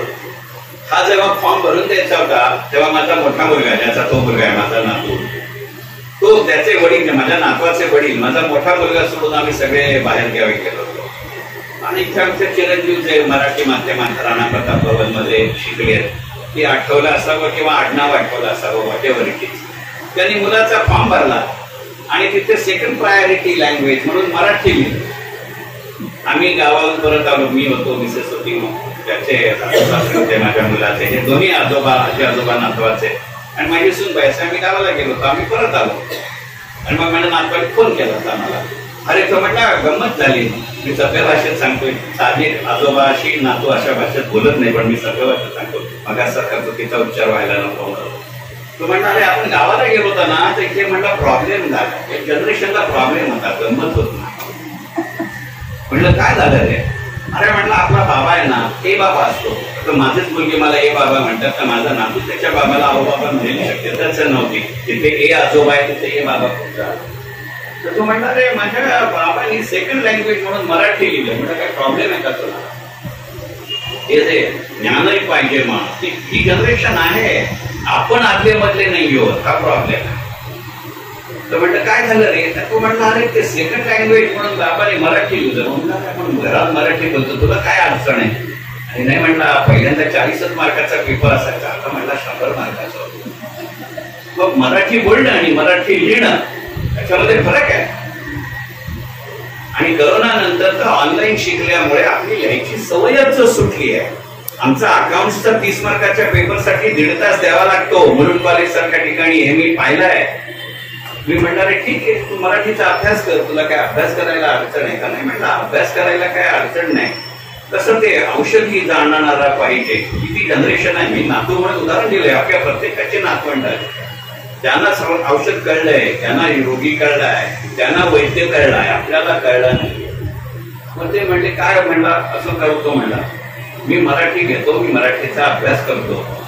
मी मगाशी काल सांगितलं आरतीताईने की माझी 30 पुस्तकं 65 आवृत्त्या वगैरे आहेत. तो म्हणला असं कर, याचा एक फायदा होईल. म्हणला आता तो 3रीत गेला. म्हणला मी 8वीत जाईपर्यंत तुझी जी अद्यापची 30 पुस्तकं आहेत ती मी वाचतो. मी शाळेत सांगतो की हे माझ्या आजोबांनी लिहिलंय, पण पुढच्या 5 वर्षात म्हणला अजून 70 पुस्तकं लिही, म्हणजे तुझ्या 100 पुस्तकांमुळे तुझाही मराठीचा अभ्यास होईल, माझाही मराठीचा अभ्यास होईल. तुम्ही हसताय, तुमच्या लक्षात येत आहे का? जो सांगणारा आहे त्यालाही अभ्यास करावा लागेल आणि जो घेणारा आहे त्यालाही अभ्यास करावा लागेल. याला ऍडव्हान्स मेडिकल टेक्नॉलॉजी म्हणतात. आपल्याकडे आता कन्झ्युमर प्रोटेक्शन ऍक्ट खाली डॉक्टर आहे, त्यामुळे कोणीही रिस्क घ्यायला मागतच नाही. तो म्हणतो सेकंड ओपिनियन घेता का? अरे सेकंड ओपिनियन घ्यायचं असेल तर तुझ्याकडे काय येऊ मी? आपल्या जुन्या फॅमिली डॉक्टरने असं कधी सांगितलं नाही. मला आठवतं उमेश दाते माझा फॅमिली डॉक्टर आहे, माझा बॅचमेट आहे. माझा जन्म त्याच्या आईच्या हातचा आहे. निम्म्या डोंबिवलीची ती स्थिती आहे माझ्या वयोगटाची. त्यांनी जेव्हा प्रॅक्टिस सुरू केली आणि माझे वडील काही कारणाने त्याच्याकडे गेले, ते पण उमेश तर माझं दररोजचं जाणं येणं आहे, पण निदान चालू असतात. तर माझ्या वडिलांना त्यांनी काही टेस्ट करायला सांगितले. तर माझ्या वडिलांनी त्याला गमतीने विचारलं, उमेश मला सांगितलंस हे बरं झालं, काय नवीन मशीन घेतलंयस त्याची कॉस्ट भरून काढतोयस? उमेश माझ्या वडिलांना असं म्हटलं, नशीब म्हणला हे माझ्या केबिनमध्ये विचारलं, बाहेर विचारलं नाही. आणि ही एक्सप्लेन ते का करायचं ते नॉर्मल सर्कमस्टान्सेस मध्ये कसं लक्षात येत नाही. माझ्या वडिलांचं जे वय आहे, माझ्या वडिलांची जी फिजिक आहे, माझ्या वडिलांचं जे एकंदरीतच कामाचं आणि जगण्याचं स्वरूप होतं ते मला त्या काळातल्या फॅमिली डॉक्टरला माहिती होतं. आता ती कन्सेप्ट नसल्यामुळे तुला जर पेशंट माहिती नाही तर निदान तू जे औषध देतोयस ती तरी माहिती हवं, असा रेफरन्स होईल की नाही. आणि हे उदाहरण देता यावं म्हणून मगाशी माझ्या मुलाचं उदाहरण दिलं. आणि मग हिरेगारा एका ठाई कशा असतात ते सांगतो. करोनामध्ये ज्यांना प्रॉफिट झाला अशा हॉस्पिटॅलिटी कंपन्यांनी तुम्हाला जास्त डिव्हिडंड आणि बोनस दिला. एक तरी भारतीय औषधी कंपनी दाखवा की ज्यांनी MRPनी किंमत विकली, माल विकला, त्याची कॉस्ट ऑफ प्रोडक्शन किती होती आणि गेल्या 3 वर्षामध्ये त्या प्रत्येकाचा बिझनेस आणि नफा कमीत कमी 5 पटींनी वाढला. त्यांनी निदान 5% तरी डिव्हिडंड वाढवला. हिरेगारा एका ठाई मोगरा निवडून शेअर आहे की नाही, त्याला व्यवहार गजानन म्हणायचं. त्या काळामध्ये जेव्हा त्यांनी असं म्हटलं की औषधी देणारा पाहिजे, तो वेगळ्या संदर्भामध्ये हा उल्लेख, त्याची मला पूर्ण कल्पना आहे. कारण ते समजावून सांगताय की जसं मार्गाकडे, भक्ती मार्गाकडे जाण्याचे जे 3 मार्ग आहेत, देवाकडे, परमेश्वराकडे, ध्येयप्राप्तीकडे जाण्याचे 3 मार्ग आहेत, तसे इतरही गोष्टींचे 3 मार्ग आहेत. मृत्यूचेही 3 प्रकार आहेत. मग त्याच्यामध्ये आधिदैविक, आधिभौतिक वगैरे प्रसंग आले.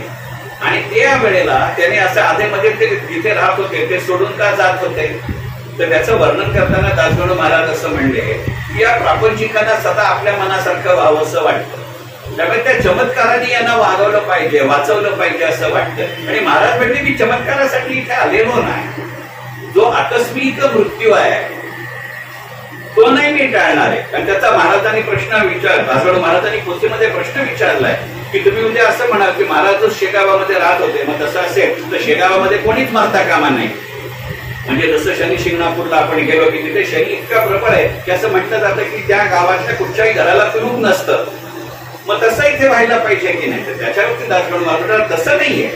जे आलेलं तात्कालिक संकट आहे ते कृपेनं टाळता येतं. मग तात्कालिक संकट कुठचं आणि आलेला मृत्यू कुठचा हे ओळखता येणं, याला औषधी देणारा जाणकार पाहिजे असा उल्लेख आहे. जसं शिवलीलामृताच्या 11व्या अध्यायामध्ये आहे की त्या अवधूत नंदनाचा मुलाला त्याचं भविष्य सांगितलं जातं की हा 7व्या दिवशी मरण पावे, कारण त्याच्या वयाचे 8 वर्ष पूर्ण झाले. त्याची गतिका तेवढीच दिसते. आणि मग नारद मुनी दरवेळेला करच लावतात अशातला भाग नाही. नारद मुनी औषधी तज्ञ आहे. त्यांनी राजाला सांगितलं की शिवाचा धावा कर आणि काहीतरी 10 लक्ष लघुरुद्र कर. अतिरुद्र, आयातू रुद्र असा त्याला शब्द वापरलाय. आणि मग त्यातनं तो म्हणतो कुमाराचं आयुष्य वाढेल असं होतं. पण तरी सुद्धा ज्या घटिकेला त्याचा मृत्यू लिहिलेला होता त्यावेळेला तो मुलगा मूर्छित पडला. मग राजा नारदांना विचारतो, अरे तू तर असं म्हणला. तो म्हणला मी तुला काय सांगितलं तर की या आयातू रुद्राची जी पुण्य गोळा केलीस ना त्याचा जप करून आता त्याला स्पर्श कर. आणि मग तो मुलगा जेव्हा पुन्हा सावध होतो तेव्हा नारद त्या पुत्राला त्या राजाच्या उपस्थितीत विचारतात, तुला वेगळं काय दिसलं? तर तो मुलगा असं सांगतो की माझ्या असं लक्षात आलं की मला कोणतरी बांधून नेत होतं. अर्ध्या रस्त्यामध्ये त्यांना दुसऱ्या कोणतरी भेटायला आला, वेगाने काहीतरी त्यांना ओरडला आणि मला सोडवलं आणि आता मी शुद्धीवरती आलो. आणि मग त्याचं वर्णन करताना नारद असं म्हणतात की माझ्या समोर त्या भद्रसेन नंदनाचा तू मृत्यू का केलास असं त्या यमाच्या खास दूतांनी त्या यमदूताला विचारलं. तर तो यमदूत असं म्हणला की अरे मी ह्याची पत्रिका पाहून आलो होतो आणि त्याचा आता मृत्यू होता आणि म्हणून मी आलो होतो, म्हणजे वेगळ्या आज्ञेची मला गरज वाटली नाही. असं एक्सप्रॉम्प्टरी लोक काम करतात. मला गंमतच वाटली. हल्लीच्या काळात कितपत शक्य मला माहिती नाही. त्याला ऑटो पायलट म्हणतात का हे त्याहून माहिती नाही. औषधही जाणणारा पाहिजे पुरा. आणि मग तो सांगतो की या रुद्रामुळे मी वाचलो. म्हणजे नारदांना माहिती होतं. काल त्या आदियुग्मचा मी उल्लेख केला माधवी कुंट्यांच्या कादंबरीचा. त्याच्या उत्तरार्थामध्ये एक फार चांगला प्रसंग आहे, परंतु तो जरूर तुम्ही पुस्तक वाचू शकता. समोरच्या प्रिंट लायब्ररीमध्ये ते पुस्तक आहे. मी त्यांचाही एजंट नाही. परंतु 16 सोमवारांची जी कथा आहे त्या कथेमध्ये सुद्धा असे उल्लेख आहेत की एका विशिष्ट गोष्टीमध्ये ती राजकन्येला स्वतःच्या वडिलांचं घर सोडून जावं लागतं. कारण त्या हत्तीने त्याला माळ घातलेली असते आणि त्या ब्राह्मण कुमाराशी तिचं लग्न होतं आणि ते त्याला विचारते की तू ब्राह्मण असून निर्वासित असून का माझ्याशी तुझं कसं लग्न झालं. तर तो म्हणतो मी 16 सोमवारांचं व्रत केलं होतं आणि त्याच्यामध्ये माझं चांगलं लग्न व्हावं. म्हणजे हरिचाटले प्रत्येक काळामध्ये असतात आणि त्या 16 सोमवारांच्या व्रतामुळे मला तू मिळालीस. आणि मग ते उद्यापन करताना त्याच्यामध्ये तुम्हाला माहिती त्या उद्यापनाची प्रक्रिया की ते काकर असेल लाडू असेल तो द्यावा लागतो. त्या राजकन्या म्हणूनच ती वाढलेली. ती म्हणजे हा पूर्वी ब्राह्मण होता तेव्हा त्यांनी उद्यापनाला तेवढाच लाडू पाठवले, बत्तासे पाठवले, जे काय असेल ते. सध्या 16 सोम आपला अधिक मास चालू असल्यामुळे बत्तासे आणि म्हैसूर आठवले का मला माहिती नाही. अनरसे तो उगाच म्हणतो नाही, तो वेगळा विषय आहे. परंतु तिला असं वाटलं की हे गणित का करावं, हे बिलो डिग्निटी आहे हल्लीच्या भाषेत सांगायचं. म्हणून मग ती असा कुठचाही प्रसाद पाठवायच्या ऐवजी त्यावेळेचे 500 रुपये तत्काल भरून पाठवते असा उल्लेख आहे. आणि मग त्याचं वर्णन करताना नारद मुनी असं म्हणले किंवा त्या 16 सोमवारांच्या उत्तरार्थामध्ये म्हणले की तुमच्या ऐपतीवरती औषध नसतं, तुमच्या गरजेवरती औषध असतं. औषधी जाणणारा पुरा. आजच्या फार्मास्युटिकल इंडस्ट्रीची स्थिती तुमच्या ऐपतीवरती आहे का? तुम्ही हॉस्पिटलमध्ये ऍडमिट करताना तुमचं आधार कार्ड मागायच्या आधी, तुमचं नाव विचारायच्या आधी तुमचा मेडिक्लेम आहे का विचारतात. म्हणजे माझा मेडिक्लेम असेल तर काही बिल लावलं तरी चालेल असं गणित आहे का? मात्र औषधी देणारा शास्त्रज्ञ असला पाहिजे पुरा, हे त्याचं गणित आहे का? पोथीचे संदर्भ वेगळे असतील पण हल्लीच्या काळामध्ये त्याचे अर्थ लावण्याचं काम हे करणं आणि याची मोजकी उदाहरणं देणं. आणि कालच मी म्हटलं तसं सगळी उदाहरणं नसतील, त्याच्यापेक्षा अनेक उदाहरणं असतील. परंतु पुढची पोथी वाचताना जर तुम्हाला त्याची आठवण झाली तर मला वाटतं आज मी विवेचन केल्याचं आणि मला विवेचन करायला बोलावलं म्हणून आयोजकांचं समाधान होईल असं वाटतं. 3 दिवसांपैकी 2 दिवस झाले. उद्या 4:30 वाजता आपण पुन्हा कार्यक्रमाला सुरुवात करू. या व्याख्यानमालेतलं ते माझं शेवटचं भाषण असेल. उद्या फलकावरती दिलेला आजचा दासबोध असा विषय आहे. आज जशी भगवद्गीता एका रेफरन्स पुरेशी वापरली, काल जसं भागवत एका रेफरन्स पुरेसा वापरलं, तसं उद्या दासबोध रेफरन्स पुरेसा नाही, थोडा जास्त वापरेल. तर उद्या समर्थ दुसऱ्या दृष्टिकोनातनं समर्थ रामदास आणि गजानन महाराज असा विषय मांडले. उद्या पुरती फक्त एक विनंती आहे की उद्या इतक्या वेगाने आणि इतक्या मोठ्या पट्टीत कदाचित बोलणं जमणार नाही. त्याचं कारण असं आहे की माझं 16 सोमवारांचं व्रत चालू आहे. त्यामुळे आज रात्रीपासून उद्यापर्यंत मला एक घास अन्न तर सोडा पाण्याचा थेंबही घ्यायचा नाहीये. त्यामुळे थोडा कमी वेळ आणि थोडा खालच्या पट्टीत बोलेल तेवढं उद्याची वेळ सांभाळून घ्यायचं. कारण सांगतो, यांना तारीख हाती कबूल करून बसलो होतो आणि नंतर 16 सोमवार सुरू केले आणि ऐन वेळेला वक्त्यांनी तारीख बदलली. तर आयोजक काय हवातीत सापडतो याची मला पूर्ण कल्पना आहे. माझ्या करिअरच्या 40 वर्षापैकी मी 35 वर्ष ट्रेनिंग डिपार्टमेंटचा विचार करतो. त्यामुळे ऐन वेळेला फॅकल्टीने गडबड केली तर काय हाल होते ते मुख्याध्यापक मंडळी 2 समोर बसले त्यांना कल्पना आहे. मला वाटतं व्यवहार गजाननवरती बोलायचं आणि आपला विषय टाळायचा हे योग्य होणार नाही. हा आजचा शेवटचा मुद्दा होता. आशा करतो की कालचं आणि आजचं माझं विवेचन तुमच्या पसंती सुधारलं असेल. मी आधीच सांगतो की मी काही भाविक आध्यात्मिक माणूस नाही, माझा या विषयांचा अभ्यास नाही. त्यामुळे संस्कृत श्लोक वगैरे मला सांगता येणार नाही. परंतु त्याचा आजच्या संदर्भामध्ये अर्थ लावण्याचं काम किळ काढणाराचा दुष्परिणाम असेल तर केला, याबद्दल त्या मनापासून स्वीकारा आणि आपली रजा घेतो. मनपूर्वक